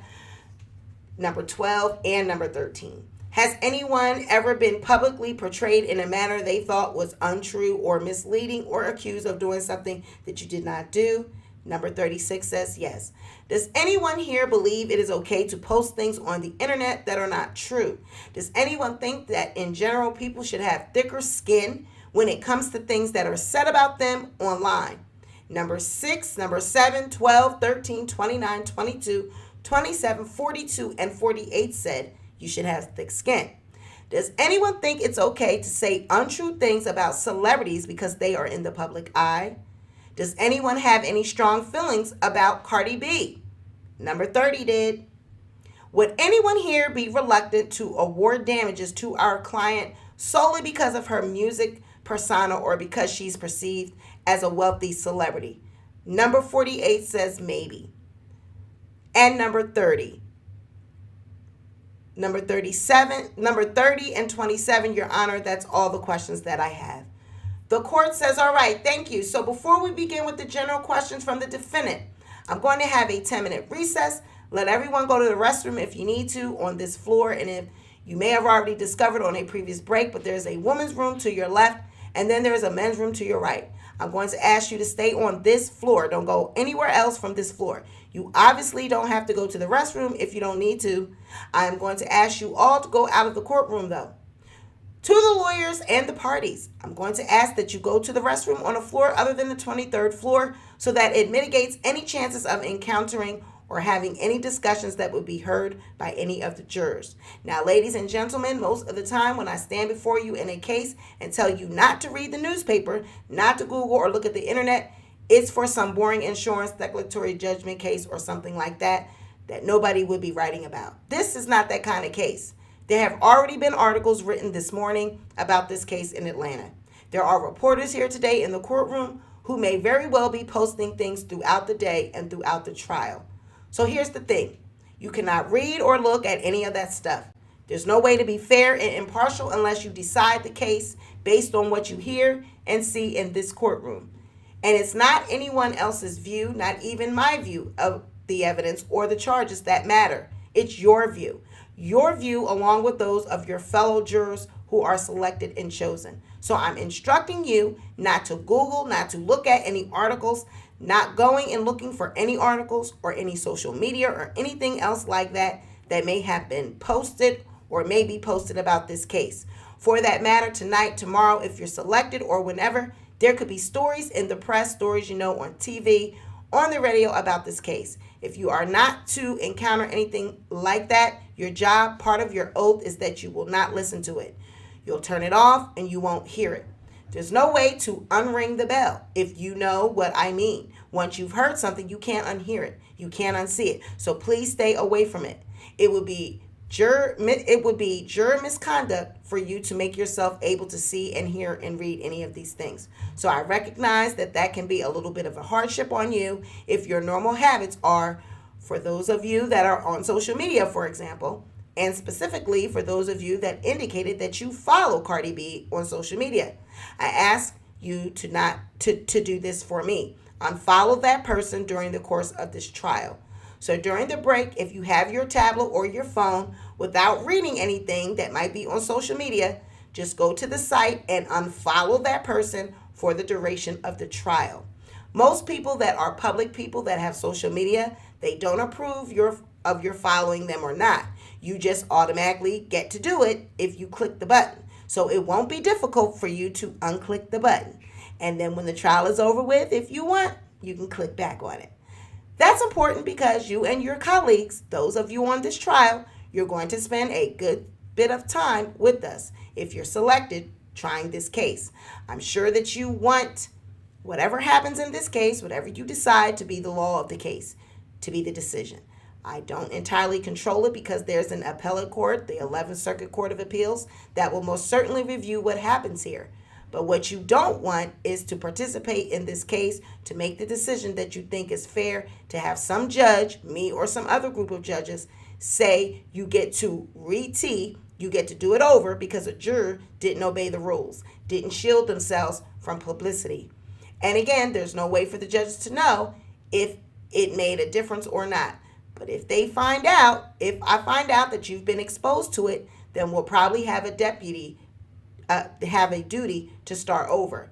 And let's don't do that. You'll have all the time in the world to read up about this when it's all over with, if you're selected or if you're not. I don't know how many of you watch Ted Lasso on Apple. It's one of my favorite shows. Here he go. This season, there's a character on there named Nathan who made a really good call in an English football game and became famous instantly for it. And he couldn't take his face off of social media wanting to read and consume everything that was written about him. It caused him a lot of problems on the show. Caused him to be arrogant and not humble, and not to be the person that caused him to get the job to start with. So social media is fine. I don't have a problem with social media or news or anything like that. But during this case, I do have a problem with it. So let's don't take a case that's about social media and then use social media or the internet generally or the news and the press generally to cause us all to have to do this again. So I'm sorry you had to listen to me preach a little bit, but I think it's important in this case that you hear that I've said that to you. We'll take a 10-minute recess, so we'll say at 11:20, a little more than 10 minutes, if you will go outside and when the doors are back open, if you'll come back in and have a seat in the same spot that you're in right now. All right, court stands in recess for 10 minutes. Now, all rise, court stands in recess for 10 minutes. All rise, the court is back in session again. All right, if y'all would ask the jurors to come back in, the jurors come back in. The judge says if counsel would have a seat. I need to make sure we have one juror who was not quite in yet. We're good? Yes, sir. All right, thank you. So we're ready for the defendant's general voir dire questions. If you'll introduce your team, please. Mr. Sabak. Thank you. Ladies and gentlemen, good morning. My name is Sadir Sabak. I represent Latasha Kibi and her company that she owns with her husband, Shek Kibi, which is Kibi Studios, LLC. Kibi Studios, LLC provides or produces a variety of multi or media content, digital advertisement documentaries, entertainment shows, and the like. Specifically in this case, you're going to hear about one of those media outlets that Kibi Studios is in charge of, and that's Unwind with Tasha K. And so you'll hear Kibi Studios, they say that they are the parent company who owns the brand that Miss Kibi was operating under. This is my law partner, Olga Ismailova. We're good friends and partners, which is interesting at times. We're not married. Sometimes people want to know that, but we're not. We are actually from North Fulton, grew up there, went to high school, Chattahoochee, and have known each other for quite some time. And we enjoy each other's company, and we both enjoy what we do here. So we decided to do it together. All right? I've done something for you folks. I've cut down a lot of my questions because they've already been asked. So I won't waste your time, okay? I'm going to do the same thing as my colleague here. Go around. I'll ask a general question. I'd ask you to put your number in the air, and then I'll repeat it. One caveat, though. I'd like to do a little bit of a different system. If I could label that section 1, you in the middle section 2, and to my right, section 3. So when I ask the question, I'm going to look at 1. You guys have your things up, 2 and 3. You can wait until I get there, and I'll stick to 2, and I'll keep moving that way. And then hopefully I won't have to be all over the place, okay? The judge says, so when you say middle, you mean everything out there is middle, right? Mr. Sapak says, yes, sir, right here. So everyone against that wall would be number 1. Actually, the jury box is number 1. Y'all will be in the middle, in the back corner. Y'all will be in the middle as well, okay? Okay, thank you. Does anyone here consider themselves a fan of Cardi B? Section 1, number 7 and number 2. Section 2, professionally known as Cardi B. All right. So I'm looking at section 1. I've got number 8, number 7, 10, 11. Looking at section 2, I've got number 23, 29, 34, 31. And I'm looking at number 33, section 3 rather. No, I've got number 44, 39, and 48. Now see, you already know, I hate to be like this, but when it gets to them, here they go. Like, why did you have to break it into sections and make it difficult for people? That's how you know who we dealing with. Is anyone familiar with the show Love and Hip Hop? All right, section number 1. jury number 5, 6, 7, 9, 10, 11, 2, 28, 24, 33, 29, 34, 30, 31. And the last section here, 39 and 47. I know juror number 39 know love and hip hop, okay? Does anyone personally know, either yourself or from friends or family, do you know anyone who is employed or represents or works with the plaintiff's husband, Kiari Cephas, better known as Offset, or his rap group, The Migos? Hold on one second, guys.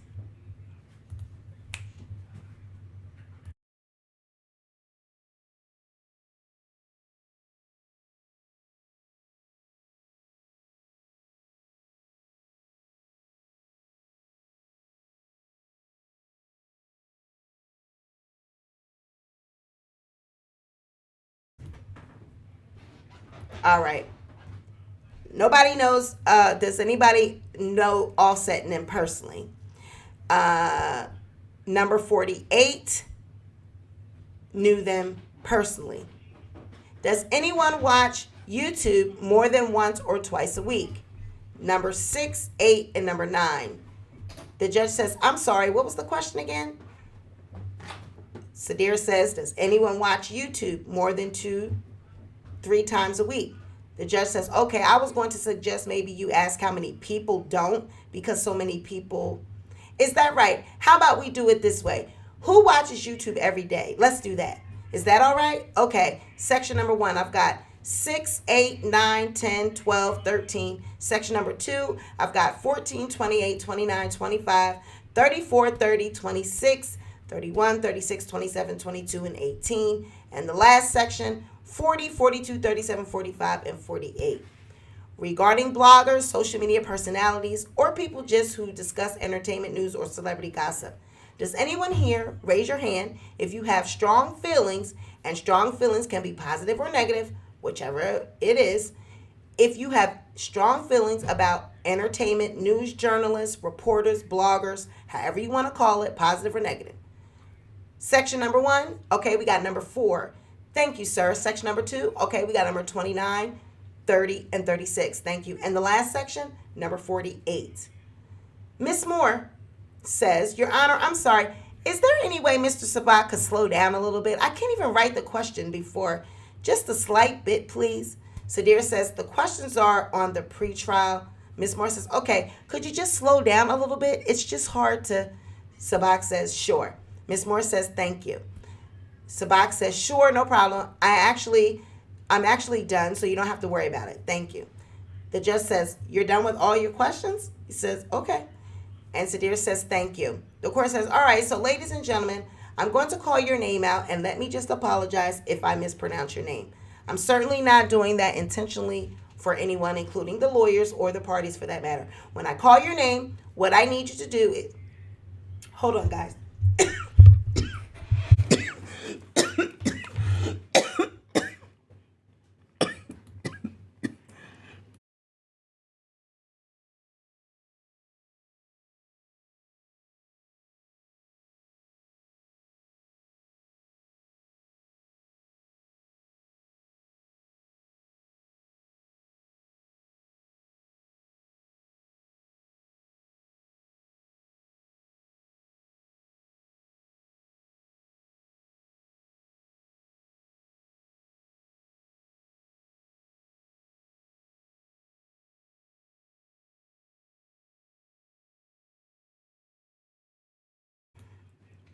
Give me 1 second. Ooh. Child, that's a lot of reading.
Yeah, I'm okay.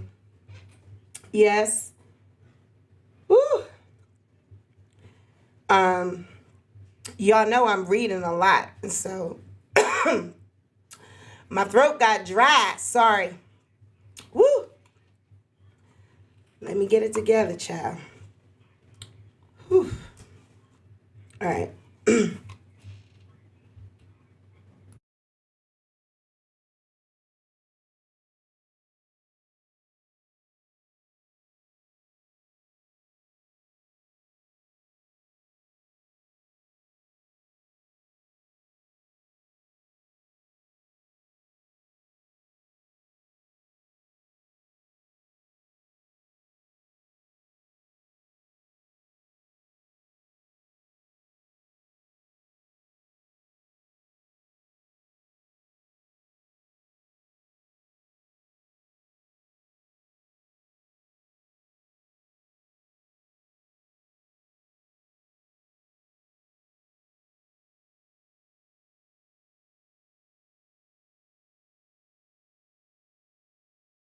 Child Evan looking at me like, Mom.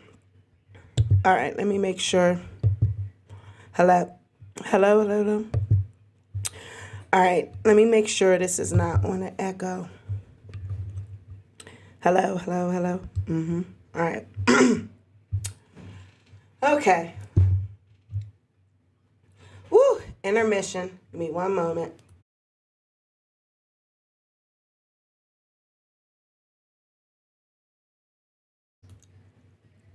I'm putting something on my throat.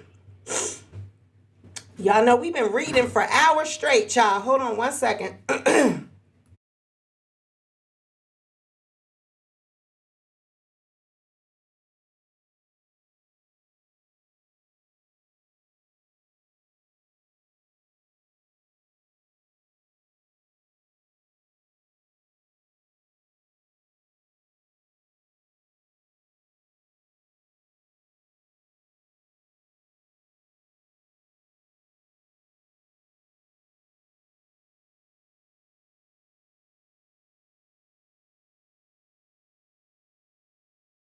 Okay. I had to put some cherries. I had to get me some nice cold cherries on my throat real quick, child. Okay. So, excuse me. Yeah, child, number 39. Number 39 knows Cardi B. She said she know. She follow her. She trying to get up out of there. She said, listen, I don't want to be on this. So we are, when I call your name, what I need you to do is leave where you are and come to the microphone closest to you. There's one on the right side of the room over there. There's one on the left side of the room over there. I'm going to ask that you remove your mask while you're at the microphone, which is why we have shields in front of you and the mic. That will be the really one chance that the lawyers and the parties have a chance to see fully who you are. I mean, you did that? I mean, you know, you obviously are a lot more than just what's covered up by your mask, but it's important that the lawyers be able to see your responses to their questions. And if there's anybody, hold on.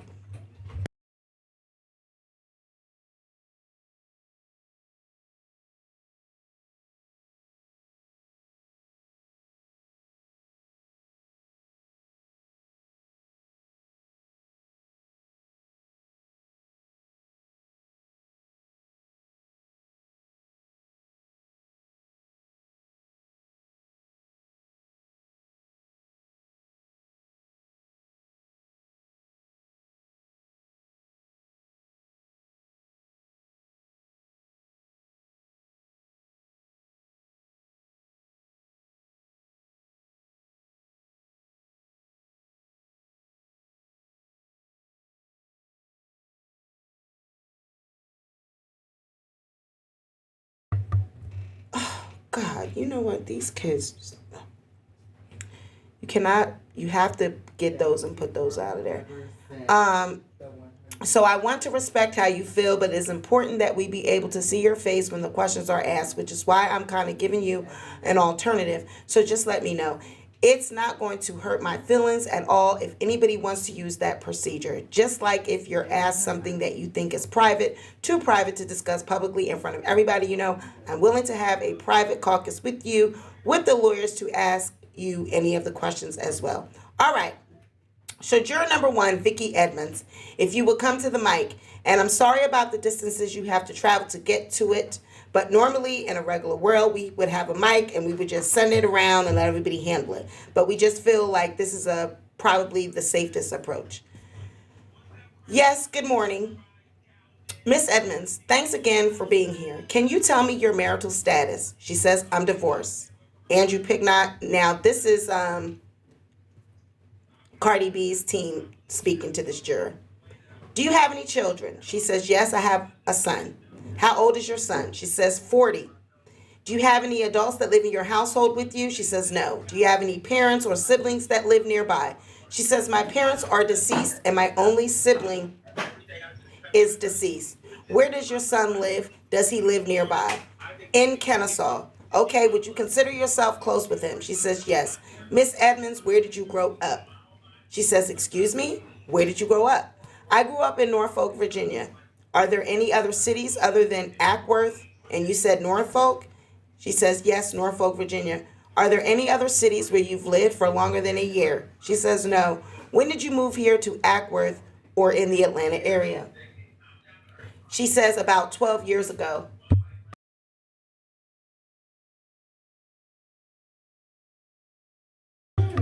And what brought you here?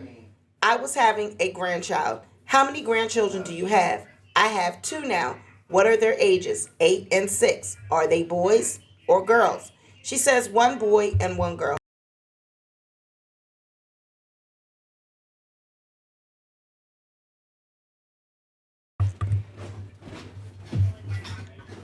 Those are fun ages. So safe to say you see them a lot, almost daily. Can you describe your educational background? I'm a 4-year college graduate. I'm a registered nurse.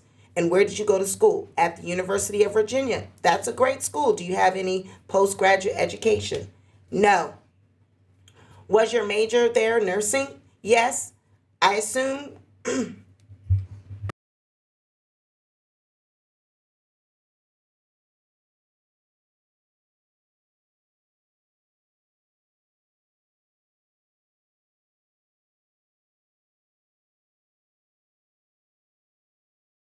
Hold up, guys. I'm talking to my kids real quick. Hold up.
Any other educational background other than nursing or outside, like, any outside certifications? Have you had any other educational courses? She says no. So are you currently employed as a nurse for Ross Memorial? She says yes.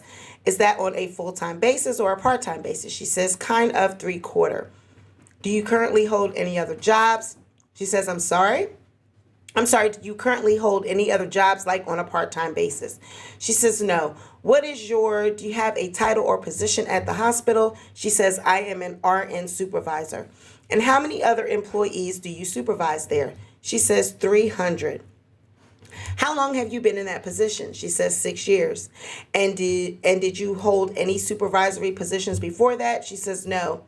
Have you ever worked in any jobs outside of the nursing field? Only when I was younger. I worked at a grocery store. Have you ever owned your own business? She says, no. How long have you been divorced? She says, 36 years. Your parents, before they passed away, what did they do? My father was in the Navy for 28 years, and my mother, when we were young, she was a stay-at-home mom. And then she went to work as a secretary for an electric company. How old was your sibling when he passed away? He was 62. The judge says, all right, so hold on. I need to have a conference with the lawyers. Do we have a microphone anywhere for you to pick up my conversation? All right. If I could have whoever of the two who is examining, just one per team, if y'all could come up, please, walk around, just come up this way. So then the judge says, there is no way that possibly all the information you're asking about could be used while picking a jury. Asking about somebody's age of their brother when you're asking, give me a break. And the court reporter says, Judge, the court says, I'll just put it in the record at the break. Then the judge says, that was just one example I was using. That wasn't the only one. Go ahead, sir. Miss Edmonds, what type of nursing are you in? Is there a specific specialty this is rehab nursing. Miss Edmonds, what newspapers and magazines do you frequently read? Where do you get your news?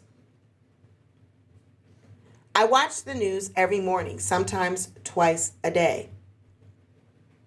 The court reporter, her microphone, I can't hear her. Excuse me? The judge says, okay, Jennifer, ma'am, could you step a little closer? Will you tap it and make sure you're just going to have to stand a little bit closer. You're very soft-spoken. The court reporter says, you've got to turn the mic on. The courtroom deputy says it's on. We can try the wireless. The judge says, make sure that one is on. The courtroom deputy, all right, 1 second. The judge says, all right, so for the time being, I'm just going to have to ask you to talk a little bit more louder than you normally would. I'm sorry. We'll get somebody up here to try to figure out what's going on with them. That's what we're going to have to do. So just go ahead and call. Mr. Picknott says, I think you were saying that you watch the news and you read the newspaper. She says, yes. What news station? I usually watch Fox News every morning. I watch Good Day Atlanta. Mr. Picknott says, and the newspaper? She says, I get the Marietta Journal. Do you use any social media platforms regularly? She says, Facebook. Any others? Just Facebook? She nods her head. Yep, just Facebook. How do you usually spend your free time? Like, what are your hobbies and interests? I walk every day, of course. I'm always with my grandkids, taking them different places. Mr. Picknott says, are you involved with any social, civil, political, or religious organizations? She says, my church. He says, what's the name of your church? She says, Ackworth. Do you have any positions there? Like, do you serve any roles, either in an employment or volunteer capacity? She says, I help clean up the kitchen. He says, so I think based on general questions, you said that you had not participated in a jury before. Is that correct? She says, no. And have you ever filed a lawsuit or had a lawsuit against you? She says, no. Have you ever retained an attorney? She says, no. He says, I asked a few questions about rap music. Do you have any thoughts about rap music? She says, no. Do you know if any of your family members listen to that type of music? She says, I don't know. He says, in determining whether someone is telling the truth, are there things that you think should be considered? The judge says, hold on. You can ask questions that are designed to get at a person's background and their general experiences, but we're not going to ask people to start defining those kinds of things. That's just a wholly irrelevant kind of question. Mr. Picknott says, understood, Your Honor. The judge says, that's not on anything is that on the list? Mr. Picknott says, I thought it was, but I could be mistaken. The court says, okay, well, let's concentrate on the questions that are designed to tell you about this person's experiences. Mr. Picknott says, is there anything else you feel is important for the parties in this case to know about you? She says, not that I can think of. He says, is there anything, whether covered or not, in the previous questions that would affect your ability to be a fair and impartial juror, or would in any way be a problem with you serving on the jury? She says, no, I don't think so. Now, Sadira says, Miss Edmonds, thank you, no questions. Juror number 2, Kipling Lewis. Now, I'm telling you, this is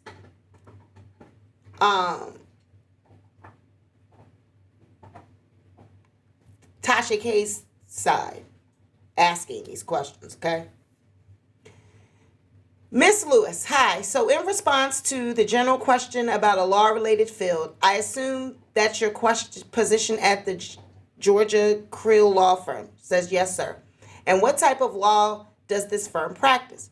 Criminal defense, majority DUI law firm. And how long have you worked there? 3 years. Were you at another firm here in town before that? No. Do you have any parents or siblings that live nearby? No, the closest is in North Carolina, Asheville. Are you married? Do you have any children? I'm not married. I have a son who's 15. Does he live with you? Yes. Can you describe your educational background? I graduated high school in 91. That's the extent of my education. And so you have always been a legal assistant or have you had other positions? I've held other positions. I was a model for a long time back in my 18 up to like 28. I lived in Los Angeles and then got into doing property management. Do you have any management or supervisory responsibilities at your current position? She says, I do. I manage the office, do paralegal work. I handle 3 defense attorneys. I handle their calendars, office, whatever needs to be done. Have you ever owned your own business? No. How do you get your news? From the newspaper? She says, I watch Good Morning America in the morning, CNN Morning Express. Do you use social media regularly? She says, Facebook, Instagram, not a lot though. How do you spend your free time? What are your hobbies or interests? I play tennis, and then I have my 15-year-old son that I have to keep up with. Are you involved in any social, civil, political, or religious organizations? No. Do you do any volunteer work? Not so much. I think I understand from your answers to the general questions you haven't been on a jury before. No. You haven't filed a lawsuit or been a defendant in a lawsuit? No. Is there anything else you feel is important for the parties to know about you? She says, I don't think so. Is there anything, whether or not covered in the previous questions, that would affect your ability to be a fair and impartial juror, or would in any way be a problem with you serving on the jury? No. All right, thank you. Sadir says, thank you, Miss Lewis, no questions. Prospective juror number 3, Charla Jenkins. I'm juror number 3. Good morning. Good morning. Miss Jenkins, do you have any other adults that live in the household with you? My son, that's 22. Do you have any parents or siblings that live nearby? No. Can you describe your educational background? Some college. And where was that at? Southern New Hampshire and in Illinois. What was your major of study in college? Business administration. Have you attended any other educational programs like evening schools or certifications? I'm a phlebotomist. I'm a certified phlebotomist. I went to medical school. You are an administrative assistant at UPS? That's correct. Are you full-time or part-time? Full-time. How would you describe your job there? Busy. I work in marketing, so I put in global contracts. And how long have you been there? 20 years. Always in that position or different positions? I was in human resources in the beginning, and then I went to marketing for the last 15 years. Do you have any management or supervisory skills and responsibilities? Not in this current position. What about previous positions? I was an office manager at a medical doctor's office. What type of doctor's office? It was bariatrics, weight loss. Have you ever owned your own business? I do catering before COVID hit, and I'm currently doing it. Is that a side business? Yes, it's Cooking Joy, CJ Catering Company. Miss Jenkins, how do you usually get your news? By the TV? I listen to the radio, but I really don't watch the news. Do you use social media regularly? She says, yes, Facebook. Miss Jenkins, how do you spend your free time? Like, what are your hobbies, your interests? I have a 15-year-old daughter, so she's in track and she does cheerleading. So she keeps me busy other than catering and cooking. And then I do charity work with the Fraternal Order of Eagles, which I'm a member of. Are you involved with any other than that one, any other social, civil, political, or religious? No. You have indicated in response to the general questions that you have testified in a previous trial or deposition. Can you tell us more about that? It was my ex-husband. He went to court about child abuse or something like that. I'm not sure for exactly what the charges were, but I did have to testify in there because we were currently married at the time. You said you were married at the time? That they made me testify. Is there anything else you feel is important for the parties to know about you? No. Is there any reason you believe you could not be fair or an impartial juror in this case? Mr. Pignott says, thank you. Sabak says, thank you, Ms. Jenkins. No questions. The court says, thank you, ma'am. Juror number 4, Irving Andino. The juror number 4, Mr. Andino, are you married? Do you have children? No, I'm single. Do you have any other adults that live in your household? No, I live by myself. Do you have any parents or siblings that live nearby? No, my parents are deceased and my sister lives in North Carolina. Hold on, guys.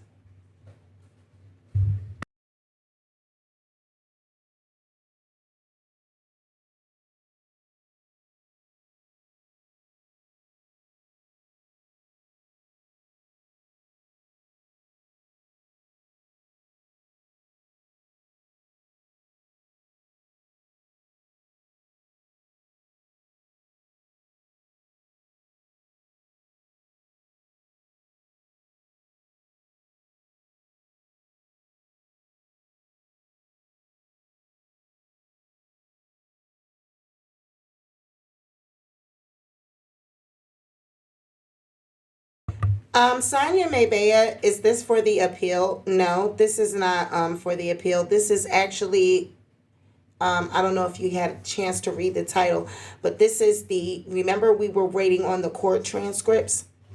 Tasha and them is just really going ham with these. These are Tasha's bots. Anytime we do report on this, her and those people over there start spamming my you guys notice that they don't spam any of my other videos. My chat is never spammed with anytime I do any videos. It's only when I do and cover her trial is when we get spam like this. So what does that tell you? Like, y'all are mad weird. You're not going to be able to stop me from reading the documents. They're court documents. Everybody knows what happened during the trial. Everybody knows that you lost. We're just reading the court documents because they are finally available, and I never got to see them. So I'm reading them, and my people, we reading them. I said when we got them, we was going to read them. Child, these is TK bots. I know you got them, Cocoa Butter Barbie. Child, these are TK bots because these bots don't be here any other time. And y'all notice it's always the nasty. Why they got to be porno bots? Why they got to be naked and shit? Why they got to be the naked bots? Why they can't be some other regular trolls? Why they got to be, graphic in nature? Like, girl, go get a life. So it says, where did you grow up? I was born and raised in Ponce, Puerto Rico, and then came to Georgia in 1979. When did you come to Georgia? Did you come to Atlanta area? Yes, Snellville. Can you describe your educational background? High school, technical school. What was that here or in Puerto Rico? Puerto Rico. Have you attended any other educational programs? No, I did not. Your current occupation is listed as a warehouse worker for Canon. He says, yes. What type of, I guess it's just shipping and receiving. Are you full-time or part-time? Full-time. Do you have any other jobs? No. What's your official title of your position? It's referred to as Warehouse 2. And do you have any management or supervisory responsibilities there? He says no. Have you worked in any other occupations, any other different fields? I used to work part-time for Longhorn Steakhouse. Mr. Andino, where do you get your news? He says basically I watch MSN News, Fox News, and then I get the Atlanta Journal-Constitution and the Wall Street Journal. Do you have any social media platforms regularly that you use? He says none at all. How do you spend your free time? What are your hobbies and interests? He says, I enjoy walking, long walks, enjoy reading good books, and love to watch documentaries. Are you involved in any social, civil, political, or religious organizations? He said, I'd rather discuss that privately if you don't mind. Sure. Do you do any volunteer work? Yes, I do. Is that wrapped up into the yes, previous question? Yep. So in response to the general questions, you had indicated that you had strong feelings about rap music. Can you explain that? He says, yes, I think it's very demeaning toward women, disrespectful to authority, even to parents. I don't listen to the music, but just the fact that sometimes when I'm walking and I hear the radio blaring out loud and the words they use, it's just disturbing to me. Do you feel that way about any other genres of music? Not really. I'm real old-fashioned. I just enjoy listening to jazz, 40s and 50s and 60s music.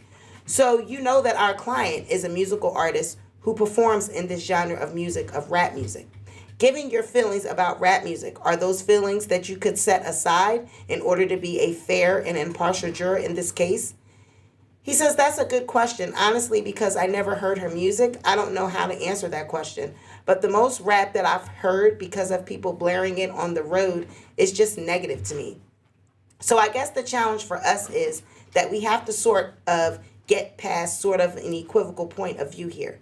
So I'll give you an example. If I asked an airline pilot if he felt good flying a plane today and he said he wasn't sure, that probably wouldn't be a response that I would be able to make a decision based off of. So given what you know, and if you were to assume that our client, her music is similar to the types of rap music that you've heard, would you be able to set aside that prejudgment about those lyrics and be an impartial juror in this case? He says, I don't think so. It would be very hard. Is there anything else that you feel is important for the parties in this case to know about you? He says, not that I can think of. Mr. Pignat says, okay, that's all I have on that. Sadir says, thank you, Mr. Andonio, no questions. Sadir didn't really have no questions, honey. The court says, all right, thank you, sir. Juror number 5, and this is the last juror that we're going to talk to prior to lunch. Just so everybody knows, juror number 5, Phyllis Pettis, is that right, ma'am?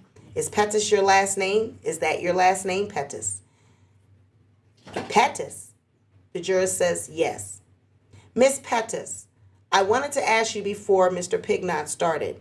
You had indicated in reference to my question about some disability or medical issues or something. Can you tell me about that? She says, well, on the 26th of December, my 37-year-old son had a motorcycle accident.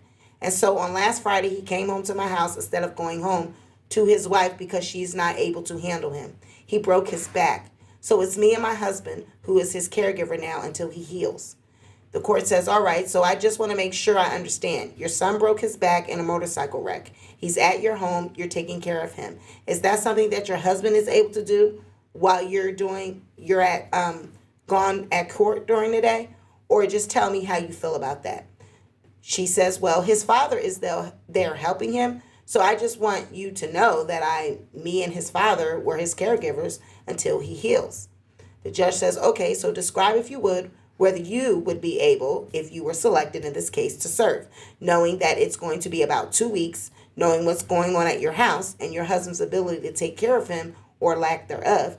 I don't want to assume that he's not as equally capable as you. But since you brought it up, I just want to make sure that I understand. Do you think that your husband could do it and that you could serve, or do you think there's some conflict? She says, personally, I don't think I could take 9 days or anywhere near that off from them. The judge says, all right, I'm going to let the lawyers go ahead and ask you some questions. I promise you we'll take what you've had to say and consider it, okay? She says, okay. The judge says, thank you. Thank you, Miss Pettis. How old is your son? 37. Is that your only child? No. What other? Well, I have 2 others that I had, and I have 3 other stepkids. So it's 6 in all, but they're all grown. We have 6. Currently living with you, is it just your husband and your son until he can recover? Really just my son. I mean, just my husband, but my son came in on Friday. Miss Pettis, have you always lived in the Atlanta area? Yes, we're here in Clayton County. Have you always lived in this area? Yes, Fulton County, yes. What's your educational background? High school graduate. Have you attended any other educational programs? No, I haven't. The information we have is that you're a retired housekeeper. Is that? Yes, I am. And before you retired, were you always a housekeeper? Did you hold any other occupations?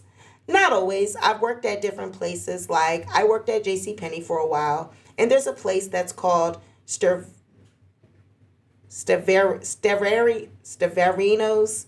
I don't know if you know about that or not, but I worked as a supervisor there. How many employees did you supervise there? About 4, a small place. Miss Pettis, where do you usually get your news? Excuse me? Where do you usually get your news? Local news. On television or newspaper? Television. Which channel? 5, Channel 5 and Channel 11. Do you use any social media platforms regularly? She says, yes, I use Facebook.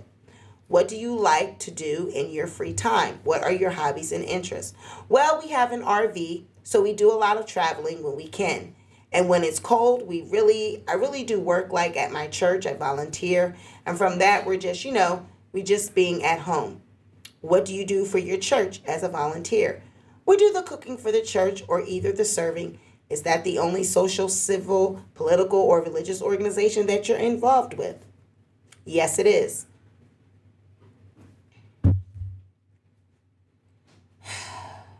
Hold on, guys. Okay, this stuff can't sit in there. I'm glad I'm looking down at it. I guess you don't see that. Yeah. Yeah, we gotta I don't know. Y'all see what they doing, right? Y'all see this mess. I believe you responded to the general questions that you previously served on a jury. Excuse me. Have you previously served on a jury? Yes, I have. Okay, can you tell me about that case? Well, it was like an armed robbery, and this guy had robbed a cab driver. He was found guilty. Is there anything else that you feel is important for the parties to know about you? No, I don't. All right, thank you. Mr. Sabak, do you have any questions? Ms. Pettis, thank you, ma'am. No. Prospective juror. Okay. All right. So, ladies and gentlemen, we'll take a break for lunch at this time. So let me tell you what your options are. On the LP level of this building is the lower plaza. That's what LP stands for. There's a cafeteria there. It has some prepared foods like maybe salads and things that they're already put together.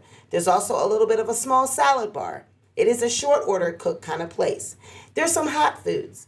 It admittedly is not a very extensive menu of things to choose from, but I rarely eat there. I usually bring my lunch, but I'm told that it's not bad. That's about the best endorsement I can give you. It's not bad. There is another federal building next door, the Sam Nunn building, which is actually 2 buildings. That has a much larger cafeteria that you can go to. The only downside in going there is it's across the street, sort of catty corner to this building. You'll have to go through security over there because it's a federal building to get in there, and then you'll have to come back through security here. It shouldn't be as hard to get back through security if you keep your jury badges on you, as maybe it was this morning if you want to venture over there. You also can leave the building if you want to, but we're going to start back. It's 12:15. We're going to start back at 1:30. I'll give you an extra 15 minutes beyond the normal lunch period to give you some time if you want to go across the street or go somewhere else. What I'd like you to do is I'd like everybody to be outside by 1:30 outside this courtroom. We'll open the door as you come in and have a seat, and then we'll be able to figure out if everybody is here or not. It's still my hope that we'll get finished with jury selection today, but to make that happen, we need everybody to cooperate and be back here on time. I want to remind you to wear your mask while you're in the building. Obviously, if you're eating, you don't have to put it on. You know what, Judge? Now, come on. You ain't got to tell people. This man is very long-winded. Why would you have to tell people that they don't have to wear your mask to eat? They know that. I want you to be mindful of being around any of the lawyers or the parties in this case. If you happen to see them in the quarters of the building, in the dining hall, downstairs, or whatever, that you get away from them. I'm sure that they're not bad people, but they've got this trial on their mind, and you have this trial perhaps, and whether you get selected on your mind. I don't want them hearing you or you hearing them if you're talking about the case. If you happen to eat lunch with any of your neighbors here that you've met on the jury, that's great. That's fine. Just don't talk about the case. Okay? And remember my instructions earlier about not doing any research on Facebook, Google, Twitter, Instagram, anything where you might be exposed to something about this case. Okay? We'll see you back at 1:30. Leave your numbers in your seat and just come back to your spot. Thank you. So they all rise. Court is in recess. So I want to talk about the first 5 jurors if we can. Any motions to excuse for cause from the plaintiffs? So this is them now talking while the jurors are out eating. So the judge asked the lawyers. So I want to talk about the first 5 jurors if we can. Any motions to excuse for cause from the plaintiffs? Andrew says, yes, Your Honor. I think we believe juror number 4 has established that he cannot serve as an impartial juror given the nature of this case. Any objection from the defendant? Not for number 4, Your Honor. The judge says, okay, so juror number 4 is excused for cause by agreement. Anyone else from the plaintiff so far? Andrew says, we have no others, Your Honor. The court says, all right, any from the defendant? Mr. Zabak says, yes, Ms. Jenkins, I'm sorry, Ms. Pettis, number 5, Your Honor, is dealing with her son. And the court says, I'm sorry, what's your motion based on? Mr. Sabak says, a motion to strike. The court says, for cause, what's the for cause reason? Mr. Sabak says, huh? The court says, what's the for cause reason? Mr. Sabak says, she can't be away from him. The judge says, she what? Mr. Sabak says, she can't be away from him for 9 days. The judge says, that's a hardship. I mean, that doesn't go to prejudice. I hear you about the hardship part, but I'm not going to ignore that. But as far as prejudice, you don't have any. Sadir says, no, not prejudice. See, now here it is, where they didn't know. This is Olga and them, Sadir and them. They don't know nothing about nothing. Here go the judge. Thank you, Angela, for the $20. Here go the judge having to tell them about themselves.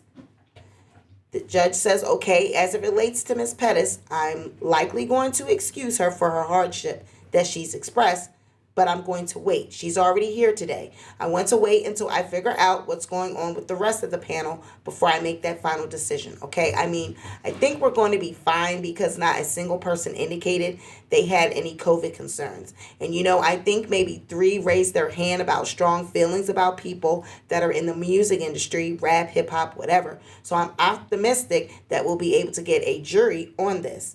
As it relates to the sidebar that we had, just so I can put that on the record, the point that I raised with the plaintiff's attorney was he was asking a lot of questions that were conversational, but in my opinion, designed to get to the background of a juror and their ability to be fair and impartial. The question, not the first question that I and mine objected to, but the first one that caused me to call the conference was he asked, how old was your brother when he died? I can't see where that has any relevance to anything, much less whether or not this juror would be prejudiced for and against anybody. And that question was not on the list, and I may have it confused. That may be the question that caused me to say something out loud as opposed to having the bench conference. There wasn't a list. The pretrial order, the list of questions that I looked at were questions that y'all asked during general voir dire. Look, I don't have to allow y'all to ask anything. I can ask everything. And I can assure you about half of what you ask, I wouldn't ask. I'm okay with it, though, as long as it's designed to tell you something about the juror. But look, I try cases as a lawyer, too. There is no way that a lot of the information that you ask about is really going to factor into your decision-making.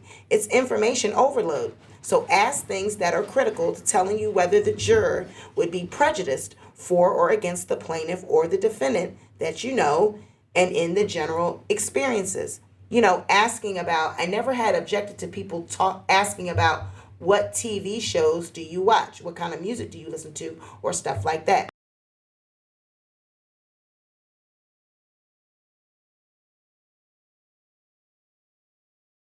I think that's important to tell you whether someone is overly not conservative or overly progressive or whatever.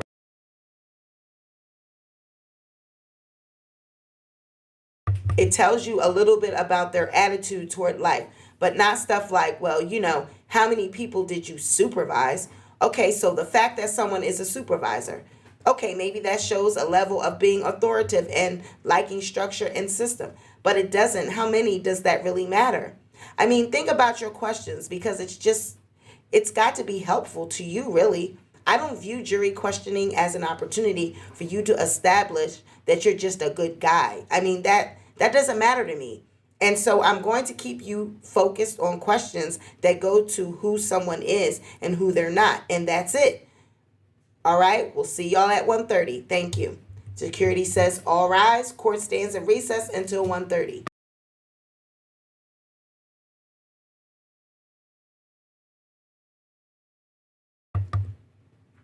Courtroom security, all rise. This is the Honorable Court is back in session again. The judge says, all right, thank you. If we could bring the jurors back in. The judge says, all right, the jurors, you can go ahead and have a seat. Thank you. Looking around the room to make sure we have everybody. Are we missing somebody on the far right over there? And the courtroom security says, maybe number 29. The court says, what about juror number 6? Who's 6? Okay, she's hiding behind. All right, so we're going to go ahead and start. If there's a missing juror or 2, they should be in place before we get to them. Juror number 6, if you would mind coming to the microphone. Juror number 6, please, Miss Anderson, Olivia Anderson. Juror number 6, Olivia Anderson. May have to adjust the mic just a tad for her, please. Thank you, Miss Anderson. Are you comfortable taking your mask off for us while we ask you questions? All right, thank you. Go ahead, sir.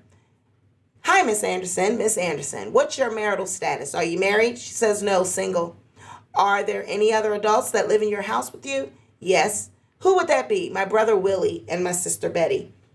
And your brother and sister, what's their occupation? Retired. What was their occupation before they retired?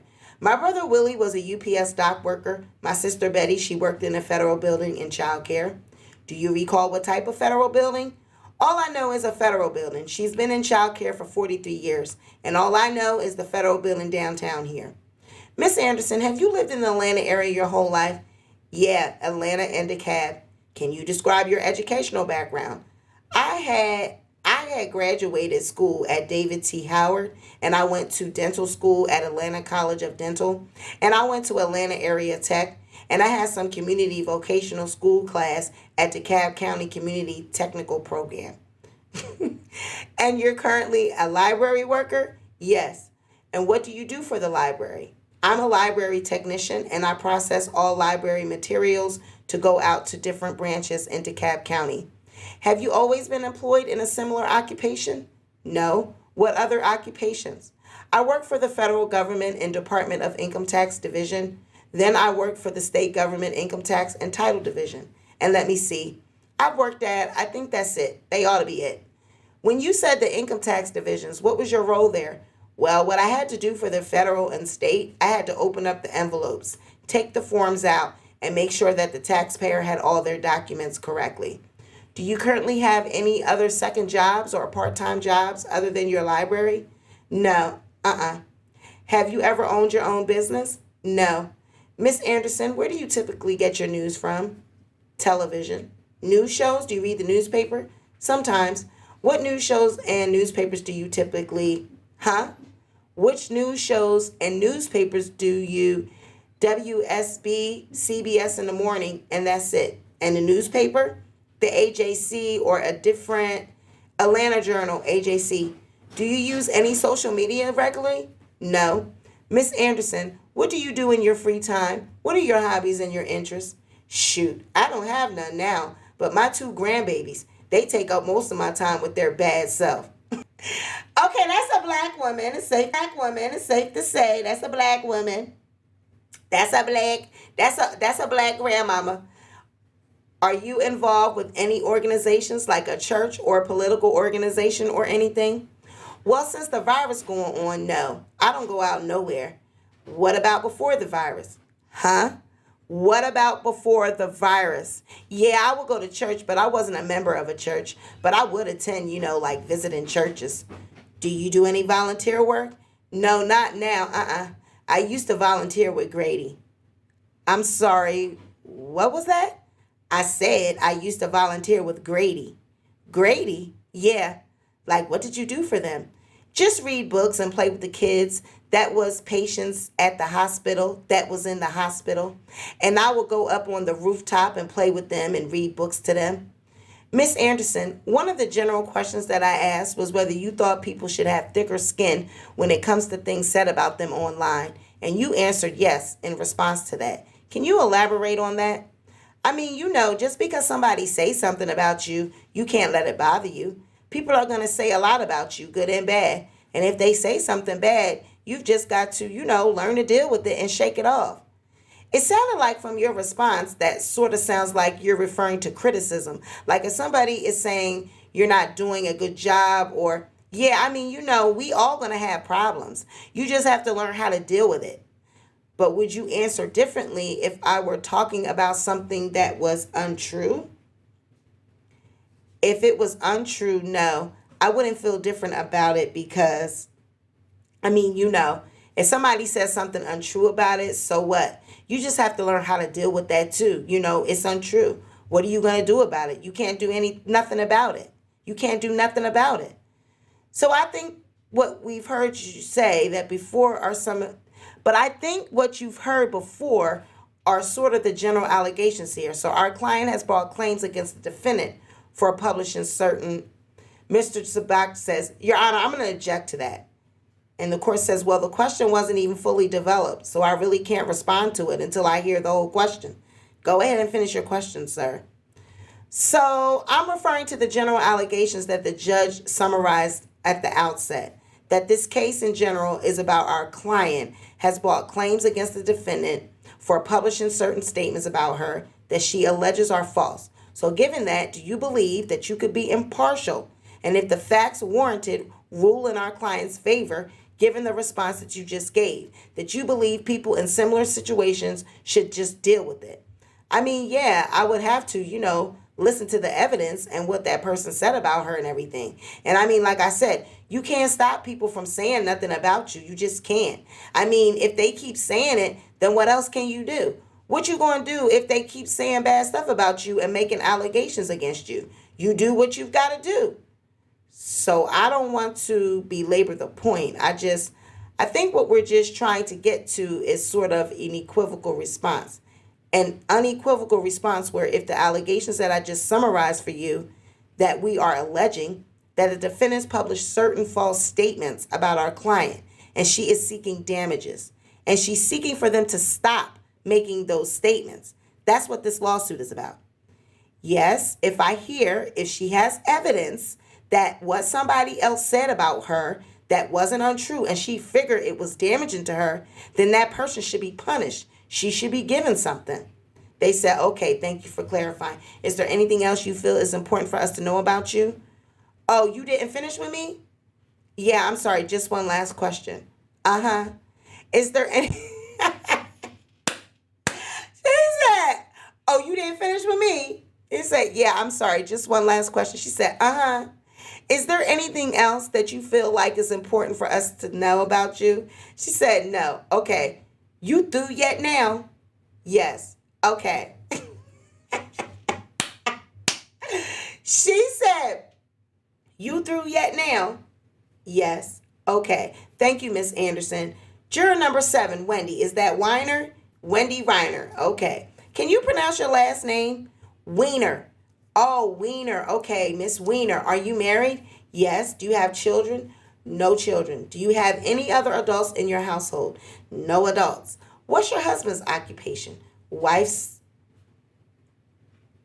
and she owns a restaurant. Can you describe your educational background? Oh, she's married to a woman. Says, do you have any other adults in your household? Says, no adults. What's your husband's occupation? And she says, wife, and she owns a restaurant. Can you describe your educational background? I have a Bachelor of Arts in Journalism from the Henry Grady School of Journalism at UGA and occasional extenuating art classes throughout the evenings over the last 20 years. Where did you get your degree? UGA. Your current occupation is graphic design? Yes. Do you have any other jobs, part-time jobs, second jobs in addition? I've been a graphic designer since 1985. So in response to one of the general questions we asked, if there was a close friend or relative who was trained or employed in a law-related field. Yeah, my best friend since college is an attorney. Is that he, she? And where is she an attorney at? Right now, she is at Arnold Golden Gregory. Do you know what type of law she practices? Real estate mostly.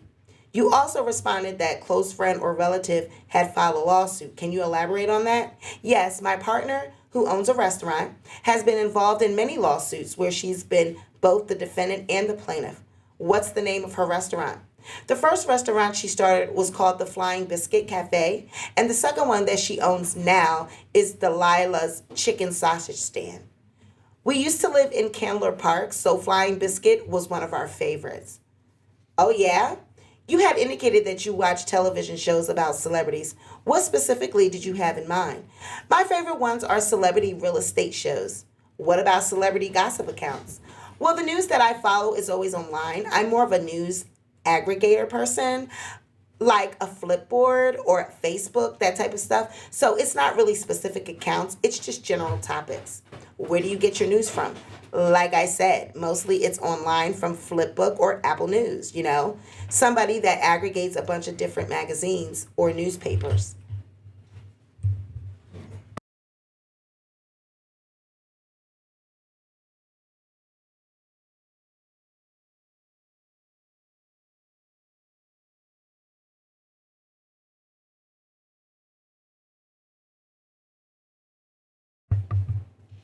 Well, for graphic design, I use a lot of Facebook, Instagram, mostly a little bit of Twitter, and a tiny bit of TikTok.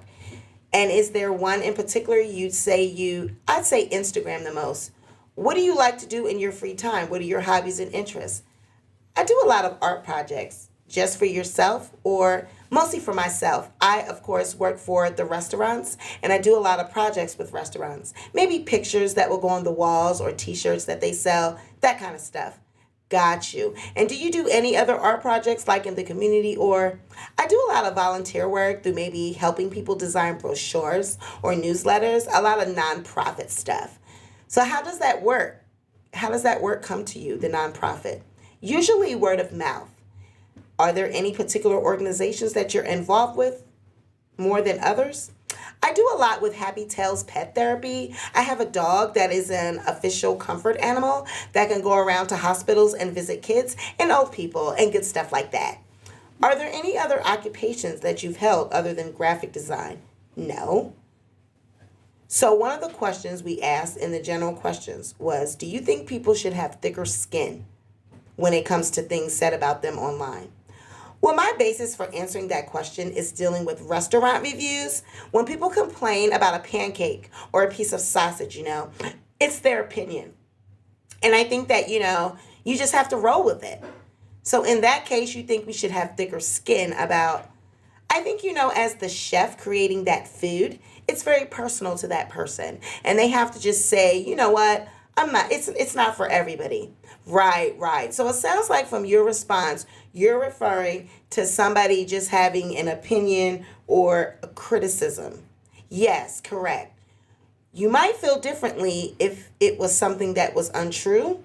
Right. My apologies for misspeaking about your spouse by saying husband. No problem. The nature of this is that we're thinking about 15 things at the same time, and so I understand, no problem. My apologies. I didn't mean to. Is there anything else you would think we should know about you? No. Andrew says, okay, thank you. And then the judge says, Miss Weiner, there may be a few questions for you from the defense. And then Sadir says, sorry, Miss Weiner, you're the first. My apologies. I gave you no indication otherwise. Miss Weiner, you indicated during the judge's general questions, one of their general questions, pardon me, that you were a fan of Miss Almazar. Yes. Being a fan of Ms. Amazon, would that impact your ability to be a fair and impartial juror here? I hope not. Are you unsure? I'm unsure only because I don't know the facts about this. I have seen some alluding to it on social media previously. It hasn't been one of my primary focuses, but I would hope that I would be impartial. But you can't state definitively whether or not you'd be able to separate at this moment because you haven't heard the facts. Right. Well, honey, it is sending me that this is a Cardi B fan, okay? She's a fan of Cardi B, all right? So you can't judge a book by its cover. This is Barty. Barty gang, Barty gang all over the place, okay? Barty gang on restaurants, they Karens, they Karens disguised as Karens and said, but when it come down to it, Barty... I'm unsure only because I don't know the facts about what this is. I've seen some alluding to it on social media, but I would hope that I can be impartial. But you can't say definitively whether or not you would be. She says, right. Okay, so you don't know whether or not you could be impartial. I would hope that I would lean towards that, but the answer is no. The answer is maybe. I can say yes, but I would probably be lying. I wouldn't ask you to do that. The judge says, Miss Weiner, if I could follow up with you about that. So what we want from any juror is that when they come into the case, that they're not leaning one direction or the other already. The burden of proof on this case, as I'll tell the jurors, is on the plaintiff, and the plaintiff has to prove her case by a preponderance of the evidence. That standard of proof means that whichever side is most believable prevails. It's not like a criminal case that's beyond a reasonable doubt. Some people think the criminal burden of proof is being beyond the shadow of a doubt, and that's not really true. You can have some doubt. It just can't be a reasonable doubt. But in a civil case, it's, if you think about the scales of justice, you know, that we sometimes refer to, someone has carried their burden of proof if it tips even just a little bit to their side. But when we start out the case, we want the scales to be completely balanced and even. So in your mind, based on following the plaintiff on social media, do you feel like you already have leaned her way? Some. Well, being a fan of Cardi B and not being a fan of the other party, because I don't really know them, I would have to say yes, I am right now skewed towards that. All right, thanks for your honesty about that. You said you went to Georgia. You started your career in 85. When did you graduate from Georgia? 85. So did I. This is the judge. The judge says, thank you for your honesty about that. You said you went to Georgia? You started your career in 85. When did you graduate from Georgia? 85. So did I. And the juror says, go dogs. And the court says, the bicentennial class of 85. And the judge says, that's right. And the judge says, long time ago for me at least. And she says, yeah, me too. And the judge says, feels like it was a generation ago. Right? All right, thank you, ma'am. All right, George. Honey, okay. It's her and her. She said, listen, I'm already a fan of Cardi B. I'm leaning towards Cardi B. I don't know that other person. Okay, and what school you went? You graduated from Georgia. Go dogs. Go dogs, Judge. And he like, right? Me too. Ah, Kiki. Child, I am over her. Okay, now juror number 8, Mariani Zapata. I'm sorry, how do you pronounce your last name? Mariani. Thank you, ma'am. How do you pronounce your last name? Zapata. So your first name is Mariani. Your last name is Zapata. Osario Zapata. Are you married? I am. Do you have children? No children. What's your spouse's occupation? He has a landscaping company. Do you have any other adults that live in your house? My in-laws. What are your in-laws' occupations? My father-in-law works with my husband in the landscaping company, and my mother-in-law is a stay-at-home mom.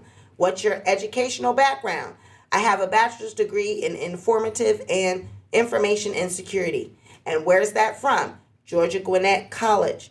Have you attended any other educational programs, like any certifications? Or I have a networking certification. What is UKG? Oh, it stands for Ultimate Chronos Group. I'm sorry, can you say that? Ultimate Chronos Group. What's their line of business? They have a payroll system and we help them. We have major companies and we handle their payroll. How long have you been employed there? 3 years. Have you always been employed in the same line of work, technical support? No, I did a sales associate job before that. And where was that? Macy's. Where do you get your news? TV, newspaper, radio. Mainly social media. Are there any particular social media platforms that you use regularly? I use Instagram and TikTok. What are your hobbies and interests? What do you do in your free time? I enjoy walking or going for runs. Are you involved in any organizations like religious organization or political organization? My church. What is the name of your church? Holy Cross. Do you volunteer anywhere? I'm a Sunday school teacher. Is there anything else you feel is important for us to know about you? No, not at this time. Is there any reason based on what you've heard here today that you feel like you couldn't be a fair and impartial juror on this case? No. Sadir, Miss Zapata, yes. How are you? I'm good. My understanding is that you're a fan of the plaintiff, fan of Cardi B. Yes, and we appreciated Miss Wiener's honesty, we really do. And I'm going to ask you the same. Would you, being a fan of Miss Almazar, would that impact your ability to be a fair and impartial juror? No, it will not. No, it will not. Sadir says, thank you. The court says, all right, thank you, ma'am. She said, honey, I'm going to get on this jury. Okay, I'm going to tell you, I know. But secretly, I'm Barty. I'm trying to get on this. Okay. No, it won't affect it. So now we have number 9, Timothy Dorsey. Hi, Mr. Dorsey. Are you married? No. Do you have any children? No. Do you have any other adults that live in your household with you? Nope. Did you grow up here in the Atlanta area? Yes. And you've lived here your whole life? Yes. In this area, can you describe your educational background for us? Computer science degree. And where's that from? Valdosta State. Have you attended any other educational programs? I guess in your line of work, there's probably lots of certifications. No. You're an IT manager. I'm assuming your title, you manage a team. How big is your team that you manage? There's 4 now. It says Warner Media. Is that Turner or, yes, formerly Turner or formerly Time Warner? And you're a full-time employee there? Yes. Have you always been occupied in this line of work? Yes, technical. Originally started off doing some web development, video editing, then moved into video game testing, and then back into the online video streaming space. When you say online video streaming space, can you be more specific about that? So in my line of work, my team is responsible for live streaming for all of Warner Media. So CNN, TBS, Adult Swim, and also any live events such as NBA and Bleacher Report. Have you ever owned your own business? No. Where do you typically get your news? Internet, TV, or radio? Internet, Google News Feed, CNN, and Reddit. And do you use social media regularly? Yep, Facebook and sometimes Twitter and Instagram. So I guess Facebook the most? Yes. How do you spend your free time? What are your hobbies and interests? Home improvements, research on financial advice, and building with Lego. Are you involved in any organizations, religious or political? No. Do you do volunteer work? Yes. And where do you volunteer? Technical advisor for a nonprofit that does suicide prevention. Awesome. So in response to the general questions, you had said that you had a close friend or relative that is in a legal related field. Yes. Can you elaborate on that? I had a cousin who was previously a lawyer and now she's a judge in Minnesota. Do you recall what type of law she practiced? It was family law. You had also indicated you had a close friend or relative that had been trained in psychology. Yes. And who is that? Who is that? Yeah, can you elaborate on that? Oh, one of my best friends. He works for the VA in Portland. You indicated you had served on a jury before. Yes. What type of case was that? Do you recall? It was a murder trial. Is there anything else you think is important for us to know about you? Nope. Is there anything you've heard that would lead you to believe you could not be a fair and impartial juror for this case? No. Okay, thank you, Mr. Dorsey. Juror number 10, Kenyon Mitchell. Hi, Miss Mitchell. Hello, Miss Mitchell. Are there any other adults that live in your household? I have a roommate. What is your roommate's occupation? She's still in school. In school? Yeah. Where is she in school? Georgia State. Are you from this area? Atlanta? Yes, I am. You lived here your whole life? Yes. Can you describe your educational background? I just graduated in the summer with a Bachelor of Science in Biology from Georgia State. And you're now working as a dental assistant? Yes. Is that a full-time job? Yes. Have you ever owned a business? No. And where would you say you get your news from? Apple News and Twitter. Do you use any social media platforms regularly? Yes, Twitter, Instagram, and TikTok. Which one of those would you say you use most often? Probably Twitter. What are your interests outside of work? I hang out with my friends. I do art. I read. Are you involved in any organizations like a church or a political organization or no? Do you do any volunteer work? Occasionally, I help out with Habitat for Humanity. You had indicated that a close friend or relative had filed a lawsuit. Can you elaborate on that? Yes, my sister was burned at a bonfire due to the parents improperly supervising. So I think it was against the parents' insurance company that they filed a lawsuit. Oh, I'm sorry that happened. It's okay. You had indicated that you follow some celebrity gossip accounts on social media. Can you recall which ones? I follow the Shade Room on Instagram. Have you heard about this case before today? No. Now, girl, that's a goddamn lie. You know good and goddamn well you done heard about this. On the Shade Room. You follow the Shade Room and you ain't heard about Tasha K and Cardi B, girl. Is there anything else you think is important for us to know about you? She says no. How do you feel about celebrity gossip in general? I mean, I use it as a source of entertainment, and I know that often it does affect celebrities, especially when it's stuff that's not untrue. I know a lot of them do either go into the comments and they defend themselves or like speak out on their platforms against it. However, I don't really use it as a news source because I know that it is likely that it's untrue most of the time. So for me, it's just entertainment. So it sounds like, based on what you're saying, that when you read celebrity gossip, that you assume that most of it is untrue. Is that fair? Yeah, I would. I mean, most of the, and not 100% of the time is it negative. So there's like not always something. I never try to pick sides. What are you doing? Stop it. You know,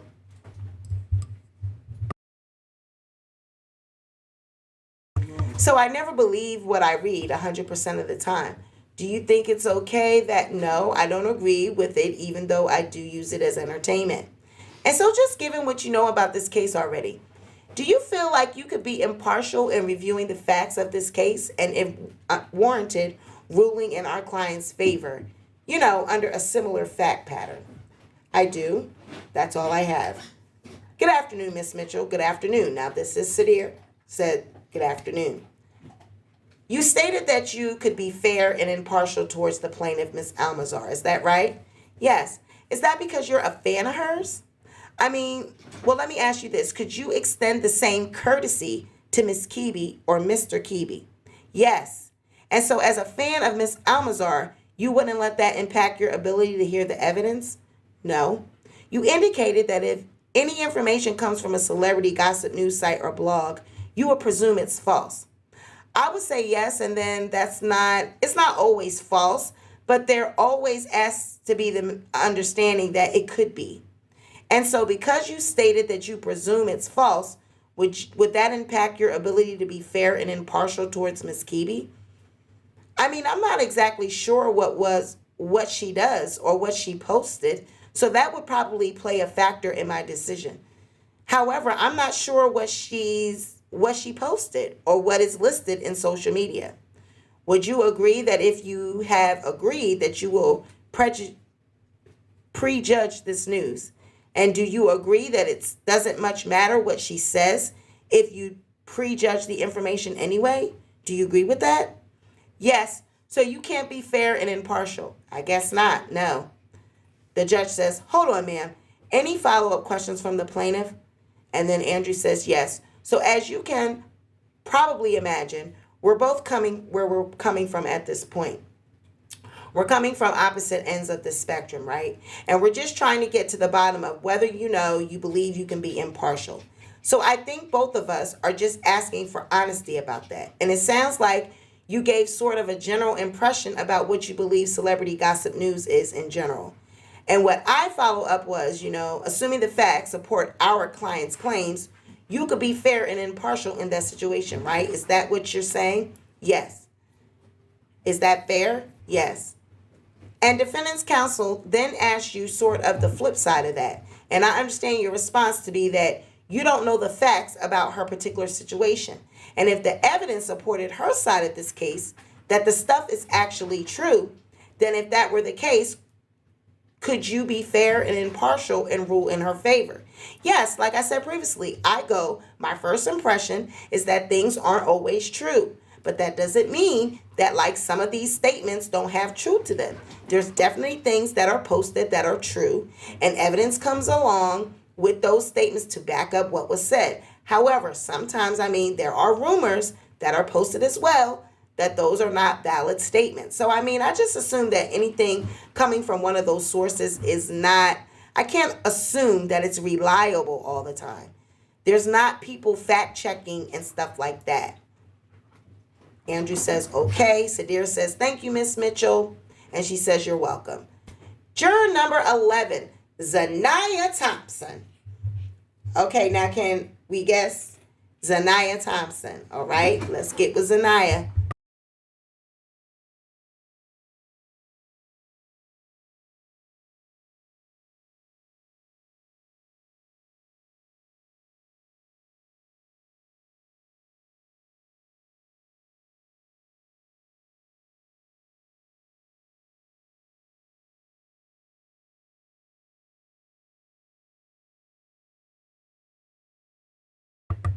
All right, Miss Zanaya.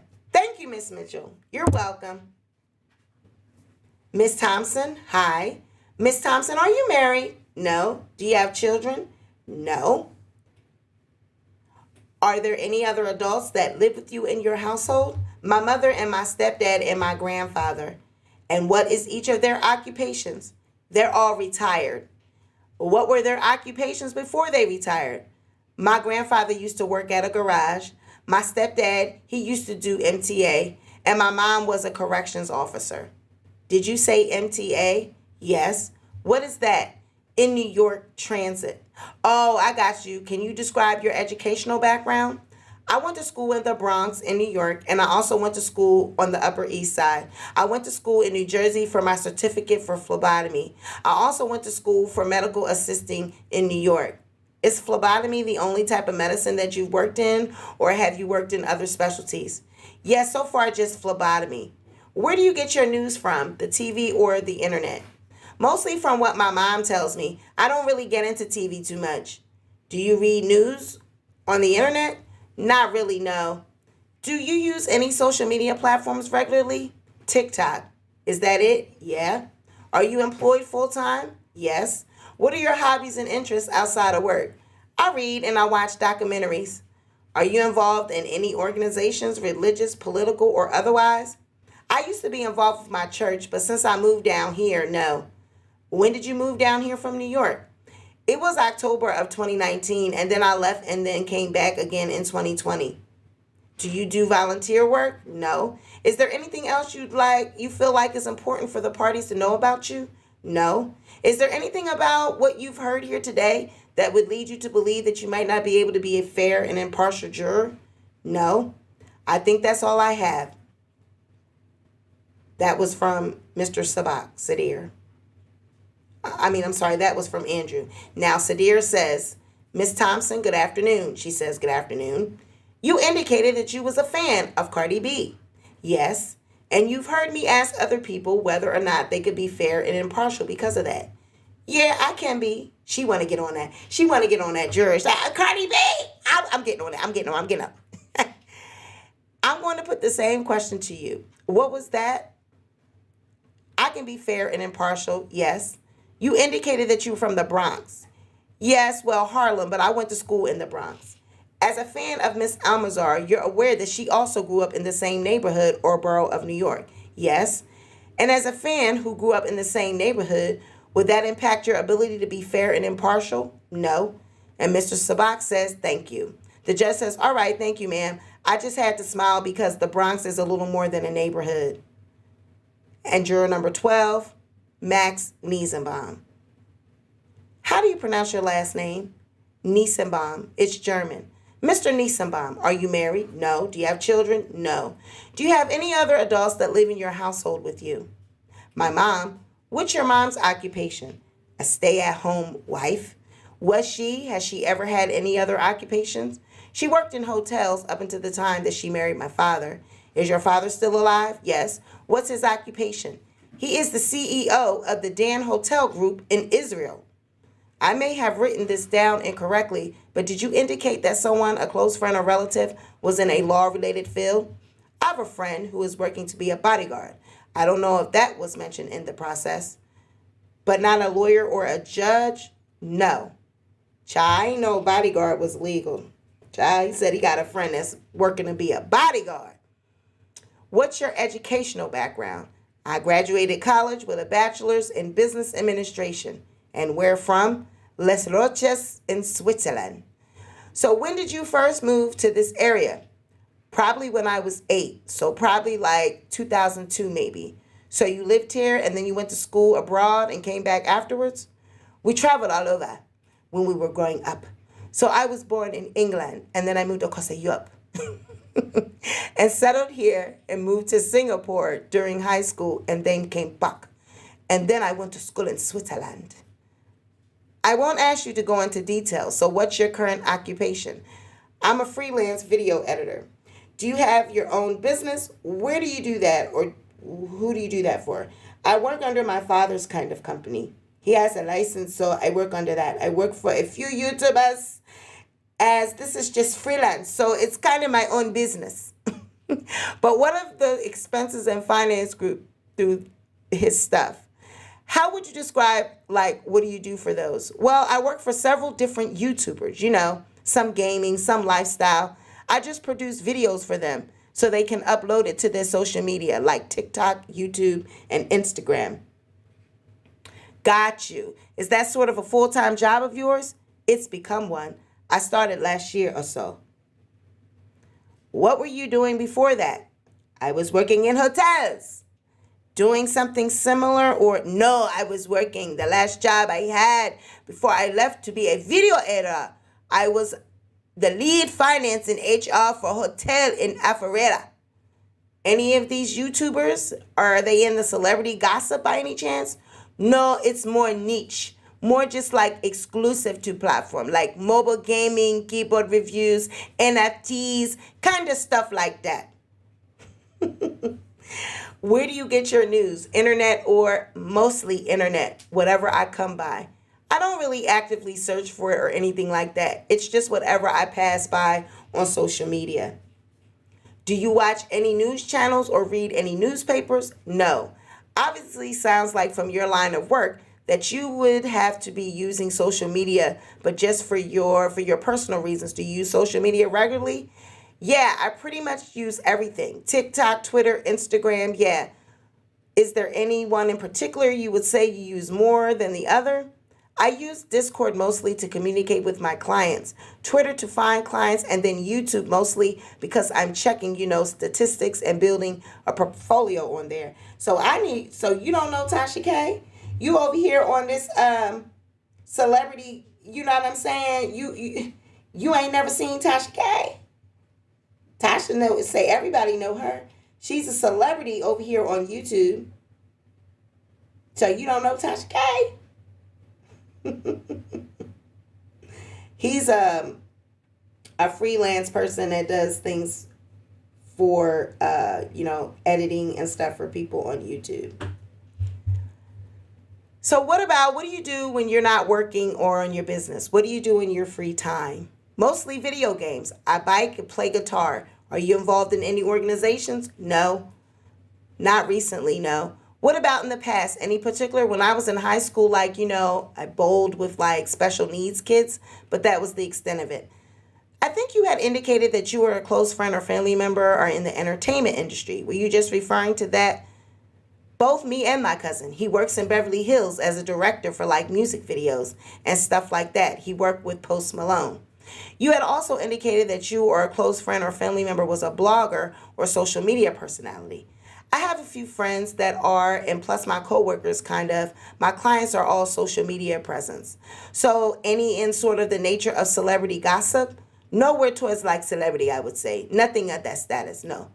You indicated that in response to a general question or whether anyone had been harassed online or cyberbullied.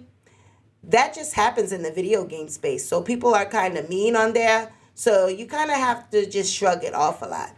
But that just exists on there. That's just the breeding ground for it. You had also indicated in response to a general question that people should have thicker skin when it comes to things said about them online. Kind of goes in tangent with what I said before that.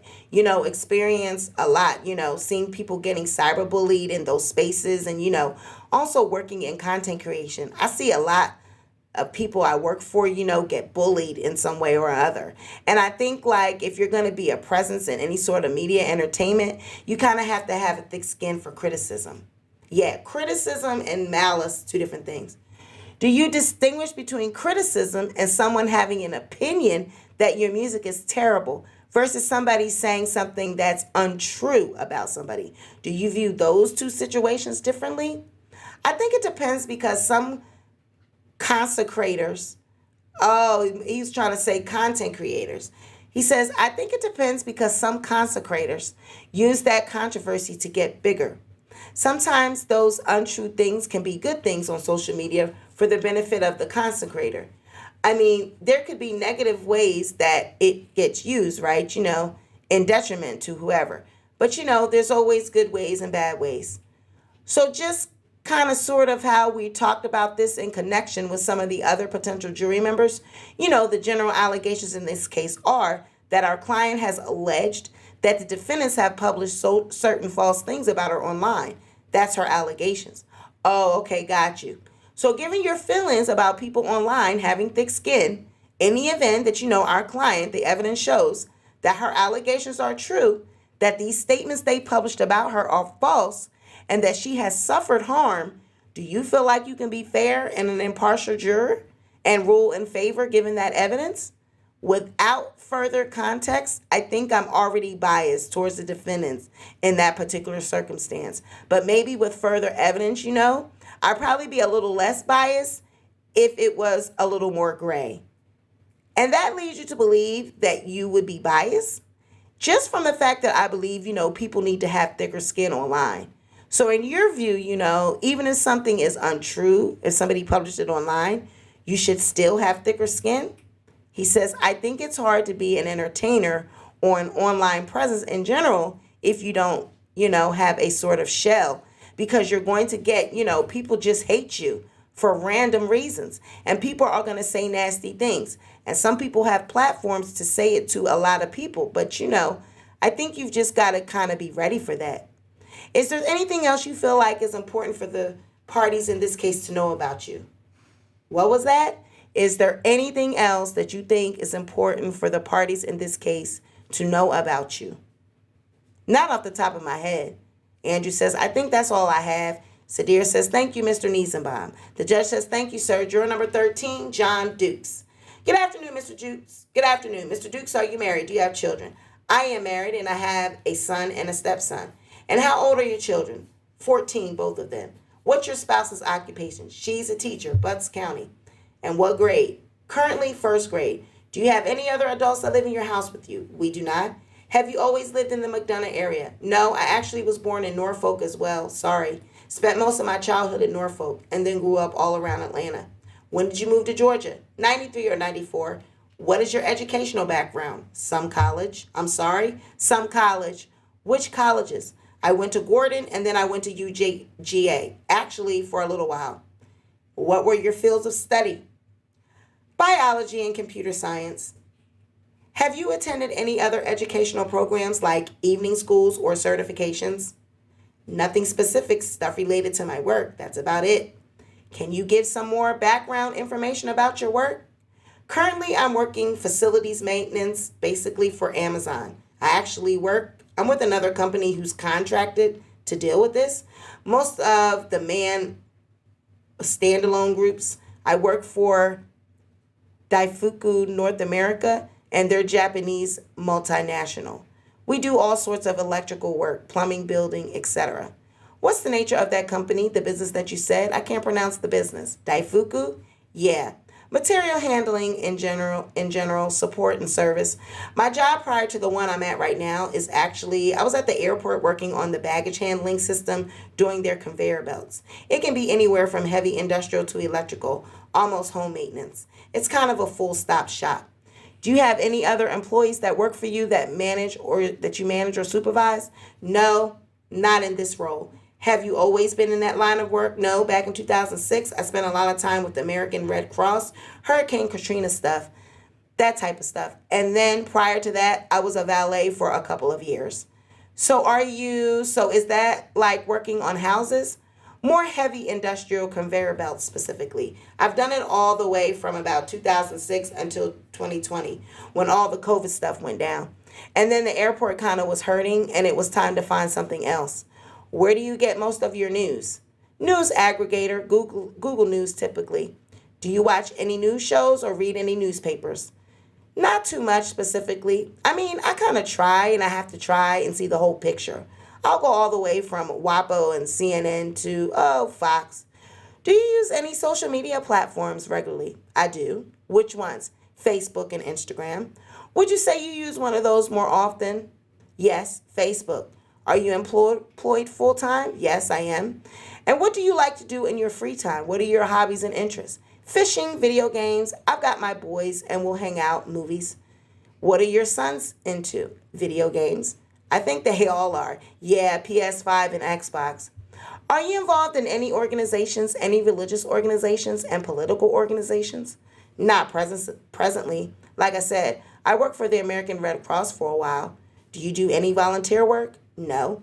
So I think in response to some of the general questions, you had indicated that you had a close friend or a relative who was a law-related field. Both my mother and stepfather are lawyers. What type of law do they practice? My mom is in corporate and my dad is in business. What business? Business.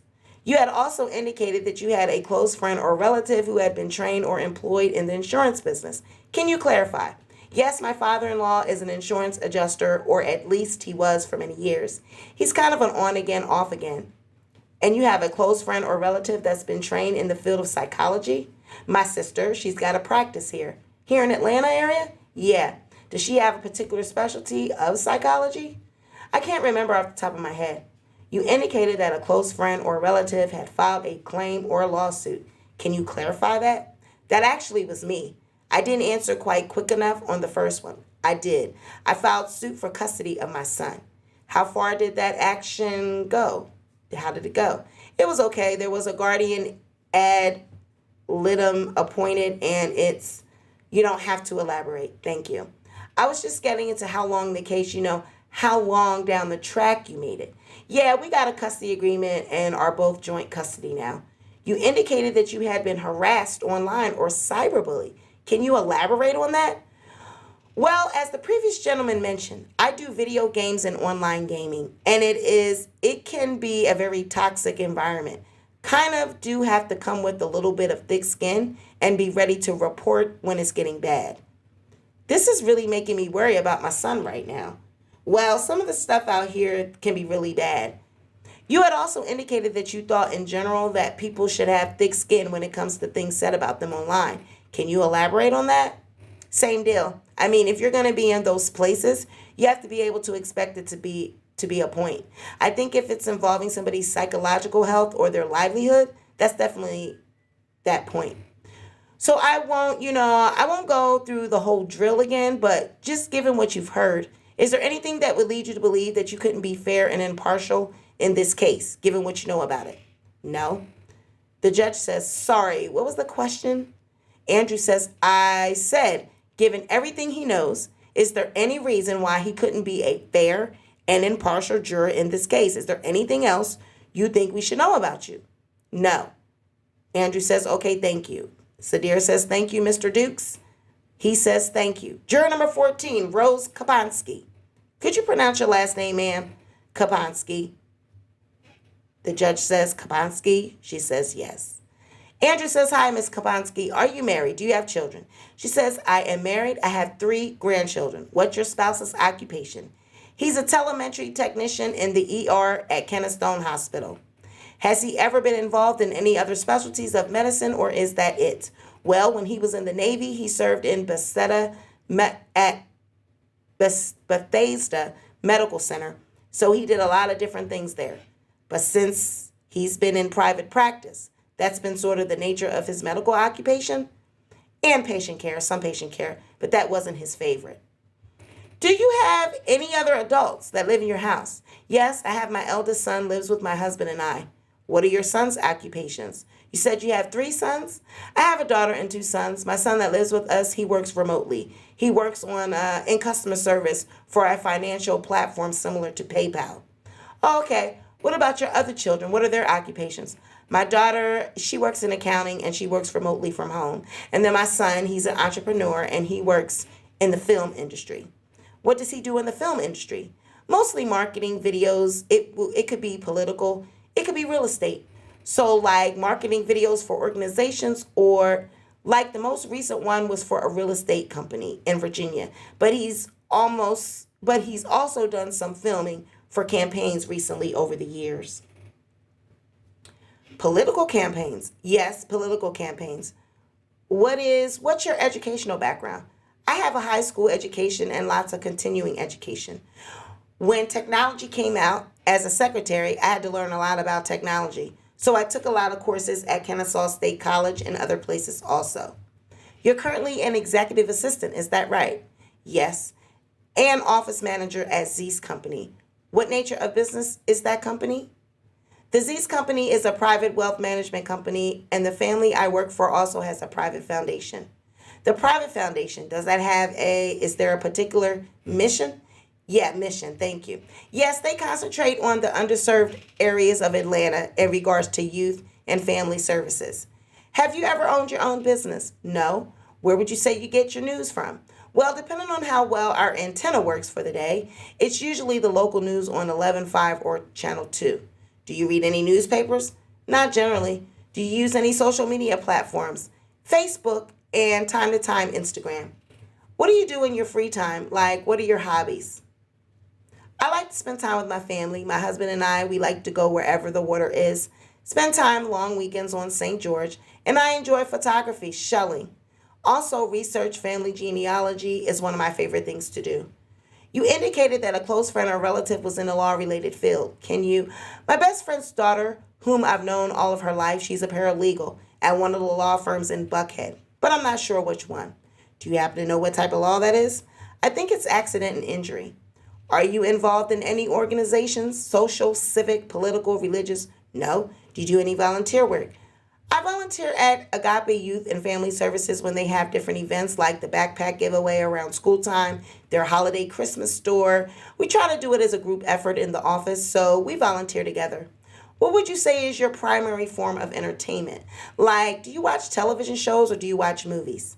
I like to watch movies. I like to watch documentaries. I like to read. Is there anything else you can think is important for us to know about you? No. Is there anything you've heard so far today that would lead you to believe you cannot be a fair and impartial juror in this case? No. Andrew says that's all I have. Sadir says thank you. The judge says, all right, thank you. We're going to go ahead and take a recess, ladies and gentlemen. We're going to take a recess until 3:15. That's a little more than 15 minutes. That gives me a chance to talk with the lawyers a little bit and then also gives you a break. If you'll again leave your numbers in your seats, step out the hallway. The bathrooms are on both sides. If anybody wants to go to the first floor, and when I say the first floor, I mean LP. There are some vending machines down there, and if you want to bring a drink up with you, that's fine. I would ask if you do, though, you bring one up with a top as opposed to a can. That way, you mitigate, the chances of spilling. And we'll see you at 3:15. Thank you. Court officer, security officer says, all rise. The honorable court stands in recess. The judge speaks to the lawyers. All right, all the jurors are out, right? So let me hear from the plaintiff. Any motions to excuse for cause for the jurors that we've just talked to, which begin with juror 6 and go through 14. Andrew says, Your Honor, if I can talk briefly with co-counsel. The judge says, briefly. Yes, sir. From the plaintiff? Yes, Your Honor. Regarding number 6, we'd like to move to strike number 6 for cause. She expressed her opinion about not being able to, that people should essentially take whatever somebody says about them online and that they should have no recourse for it. I've tried to give her an opportunity to indicate that she could nonetheless be a fair and impartial juror in the case, and I believe her response was pretty strident, that she'd maintain that viewpoint regardless of the evidence in this case. The judge says, I'm sorry. What was that last statement? You said that her response was, I said that she was strident, that she would maintain that viewpoint regardless of the evidence in the case. The judge says, all right, defendant's response. Sadir says she never said she couldn't be impartial, judge. So see, now, of course, he would want her, you know what I mean? Because she said you should have thick skin, of course, he would want that on their side. So the judge said, what I wrote that she said, and this is the really short lady. People say stuff about you. You have to shake it off and deal with it. She did say deal with it probably 3 or 4 different times because you can't do nothing about it. Didn't she say at the very end when one side or the other, I don't remember who was questioning her, that she could actually award damages if stuff wasn't true? Andrew says, I believe that was the very next potential juror. The judge says, right. And you were asking her, I asked her that to clarify because it seemed like the next juror number 7 we're talking about juror number 6. Yeah. So anything that juror number 6 said couldn't have been influenced by anything that juror number 7 said. No, I understand. I was just trying to clarify that I think that you're recalling the response for number 7. Number 6, given the same opportunity, never. And the judge says, and juror number 7 never says she could be fair. Juror number 7 says she couldn't be fair.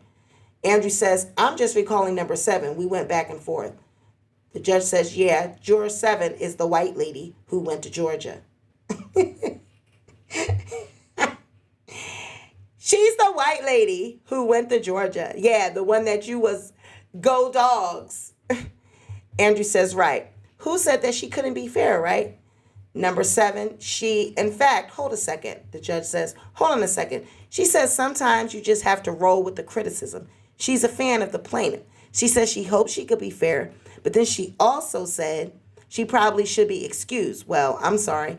I wrote that in parentheses. She probably should be excused for cause. She's the one that questioned whether she could be fair, right? Right. But not 6? Hold on, guys. I mean, you guys can continue to spam all you want, but I'm going to continue to read.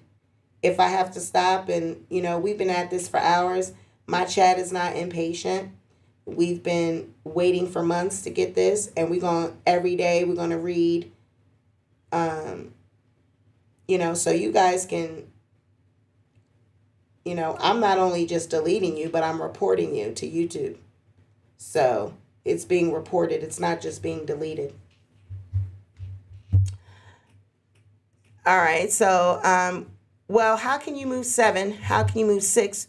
Who never says she couldn't be fair? And you're not moving 7, who says she couldn't be fair because she says she likes your client. I believe that 7 clarified her answer that she had. She both believed that lots of things said online are untrue, but that my point about 7 is that she was essentially given the opportunity, said that given the evidence that she could be fair and impartial. The judge says that's not what 7 said at all. She says she couldn't be. Andrew says, I'm sorry, Your Honor, I'm confused about, and the judge says, so who are you moving to excuse? Andrew says, huh? The judge says, who are you moving to excuse? Number 6. The judge says, the short African-American lady. And he says, yes. And the judge says, well, who says she could award damages if stuff weren't true? And Andrew says, who said that the judge says, she said that people need to toughen up and roll with the punches. And there's not a lot you can do about it, but also said upon your question, not me and not the defendant, said that she could award damages if someone's saying something that's not true. Andrew says, Your Honor, my recollection is that she said repeatedly that there's nothing you can do about it when somebody says something untrue about you online. And the judge says, well, you misremembered it if that's what you said. She did say that she could award damages if someone said something that wasn't true. In fact, I think she used the word that lady. I believe she said. But do you not recall that was the last thing she said? Andrew says, I don't recall her saying that, but she may have said that. I don't know. And the judge says, so are you also moving, but you're not moving on 6, who said, come on. Look, don't stand before me and make objections to remove just the people that say stuff that you think is objectionable, that maybe don't like your client's position, and those that do. You've got to be consistent or you have no credibility. And Andrew says, Your Honor, I'm sorry, but I think what's happening is I got confused with 7 and another potential juror. And the judge says, yeah, you're talking maybe about Miss Zapata, who says she could be fair, who spoke right after the other, who was juror number. Andrew says, yeah, I'm not defending against 7 because, and the judge says, Miss Thompson. Miss Thompson is the one that said who was from the Bronx and was a fan of your client, all right? I'm just going to concentrate on number 6, all right? I heard what you said about 6. I'm not sure that I think that you fairly characterized what she said. But what's the defendant's response to number 6, Olivia Anderson? She says she could award damages. I'm sorry. She said she could award damages.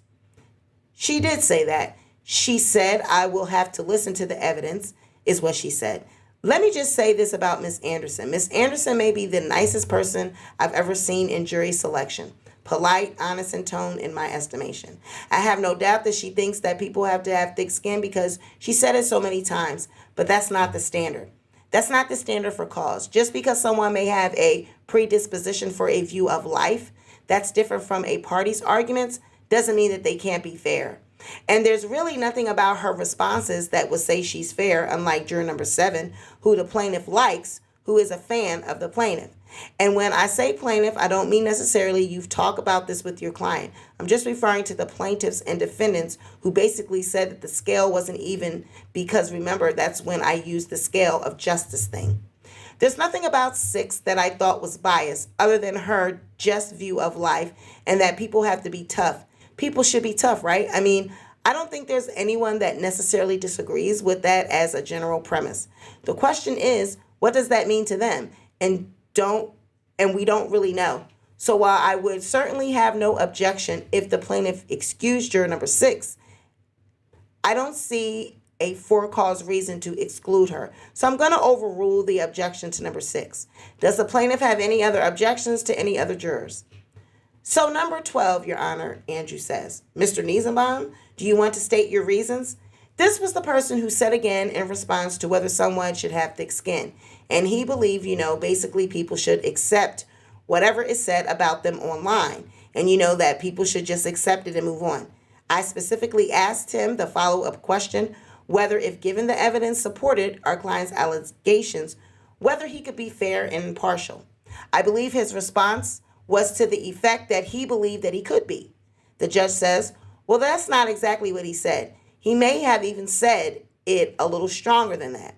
What does the defendant have any response to number 12? He said he was biased towards us. I don't know what else. He was pretty clear. The judge said he did. He said without context, he's biased towards the defendant. When placed in context, he might be less biased, but still biased. So what I'm hearing is the plaintiff has moved on 12 and the defendant is not objecting. So juror number 12 is removed for cause.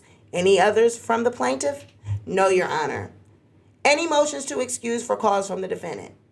Sadir says yes, juror number 7. The judge says any objection to juror number 7 being removed for the cause from the plaintiff? Andrew says no.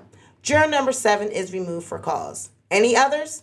Sadir says yes, Your Honor. One more. Juror number 10. I would consider Ms. Mitchell's circumstances similar to Mr. Niesenbaum's circumstances.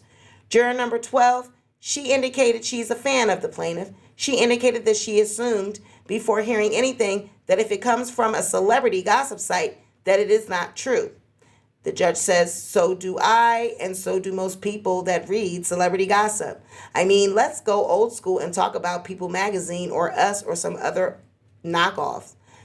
Does that mean that someone that assumes that much of what they would read in a celebrity magazine would not be true, would be unfit if a celebrity then sues someone? Sadir says she wavered on being impartial. She said, yes, I could be impartial. Then she said I couldn't be impartial, back and forth. She was wavering on that. I know she never gave a solid answer, but that was a lot of wavering. And so for someone who, like she said, assumes, someone who's a fan of the plaintiff, she wavered back and forth. I think that would weigh against her.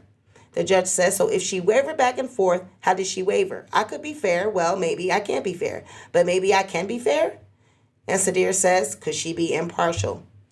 And the judge says, or impartial, same thing. I could be fair. When plaintiffs question, I could be fair. Impartial and fair is the same thing, right? In this context, Sadir says, sure. And then the judge says, and then you asked her some other questions. And she kind of said maybe, low tone of voice. Well, maybe not. And then when the plaintiff asked her questions again, she says she could be. Sadir says yes. And the judge says, yeah, she's a good example about why judges shouldn't ask questions, because I think whoever talked to her last was going to get the response. Sadir says, exactly. And then the judge says, but there's really nothing about her or her tone, the way she presented herself, the things that she said, that led me to believe that she would be prejudiced.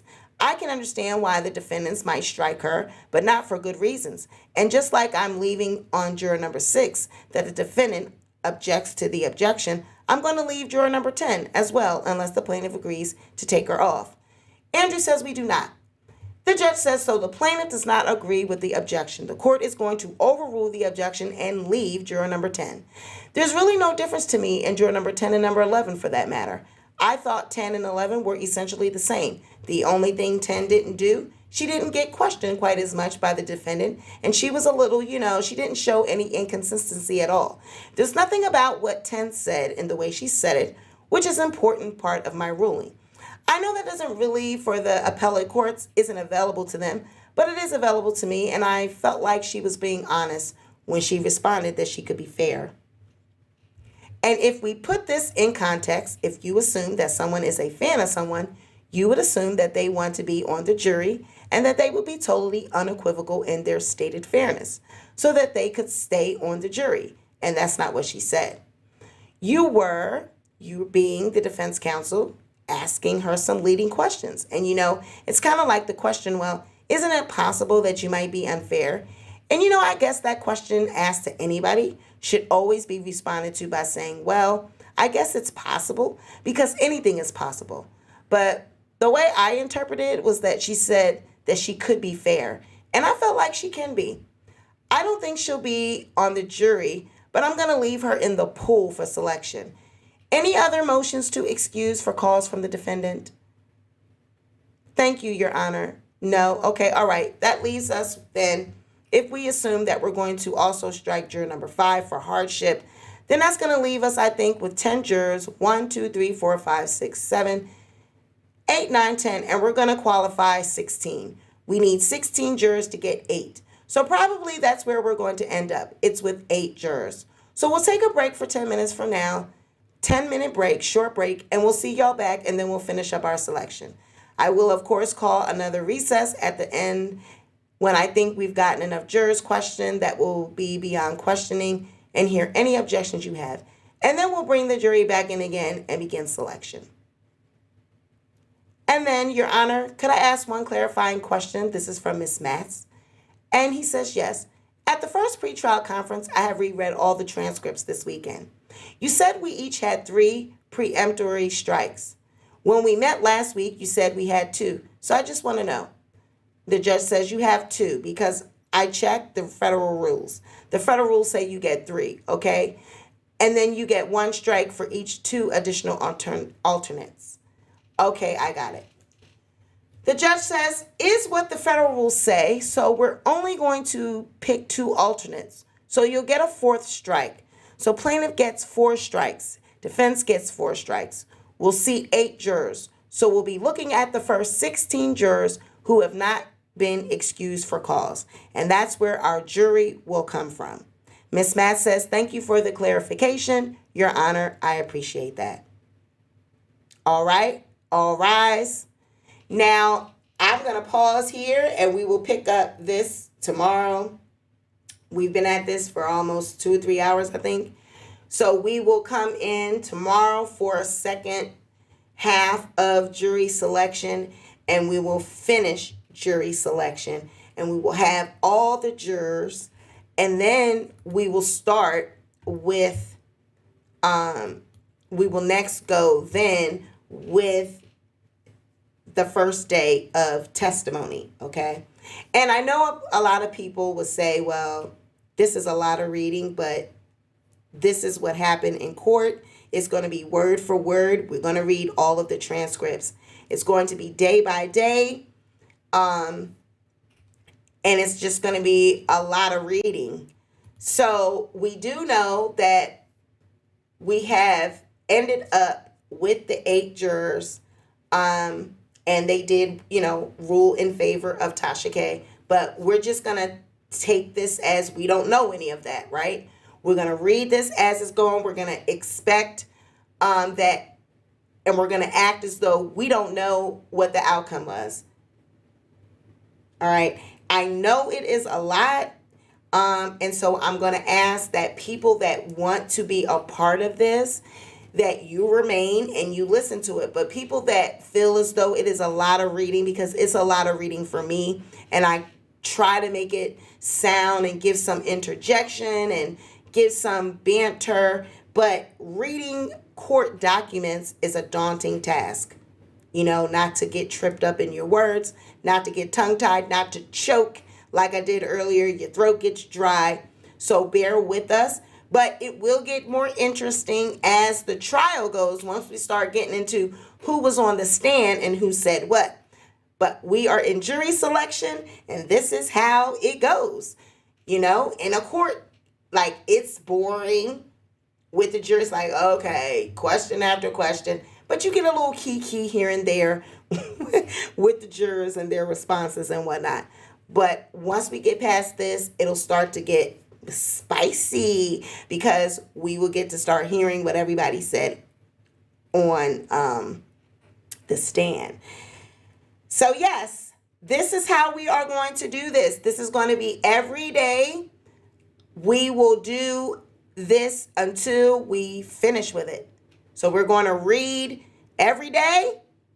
I will try, like, these are like 200 pages. This jury selection is 209 pages. We are on page 154. Okay? So I will try to do 2 hours a day. We did, 9, I think we started at 9:15. We did a little over 3 hours. So I'll try to do like 2 hours a day.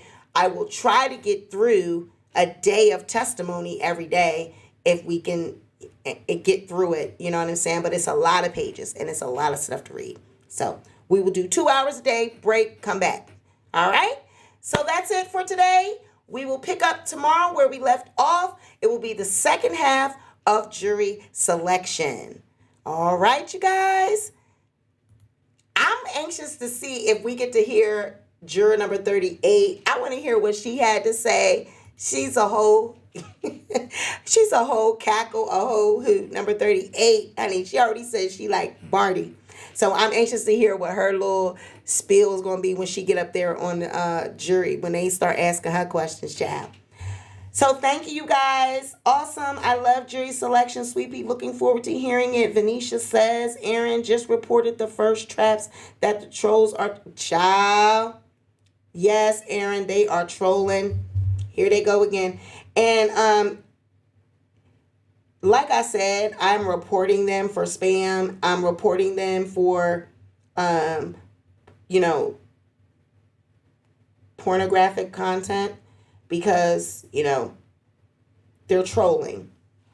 And it's not going to stop me from reading the transcripts. Like, you can troll all you want. It's not going to stop me. You're not going to get the video blocked. The video's not going to be reported. It's going to be fully monetized. Like, not going to stop us. Can't stop, won't stop. All right, so you guys, this has been another edition of the Sweepy Diaries. I will see you right back here tomorrow. I'm going to try to get them started earlier. So tomorrow, I believe we're going to start at 8 o'clock. All right? So good night, you guys. Have a good night. Bye, y'all.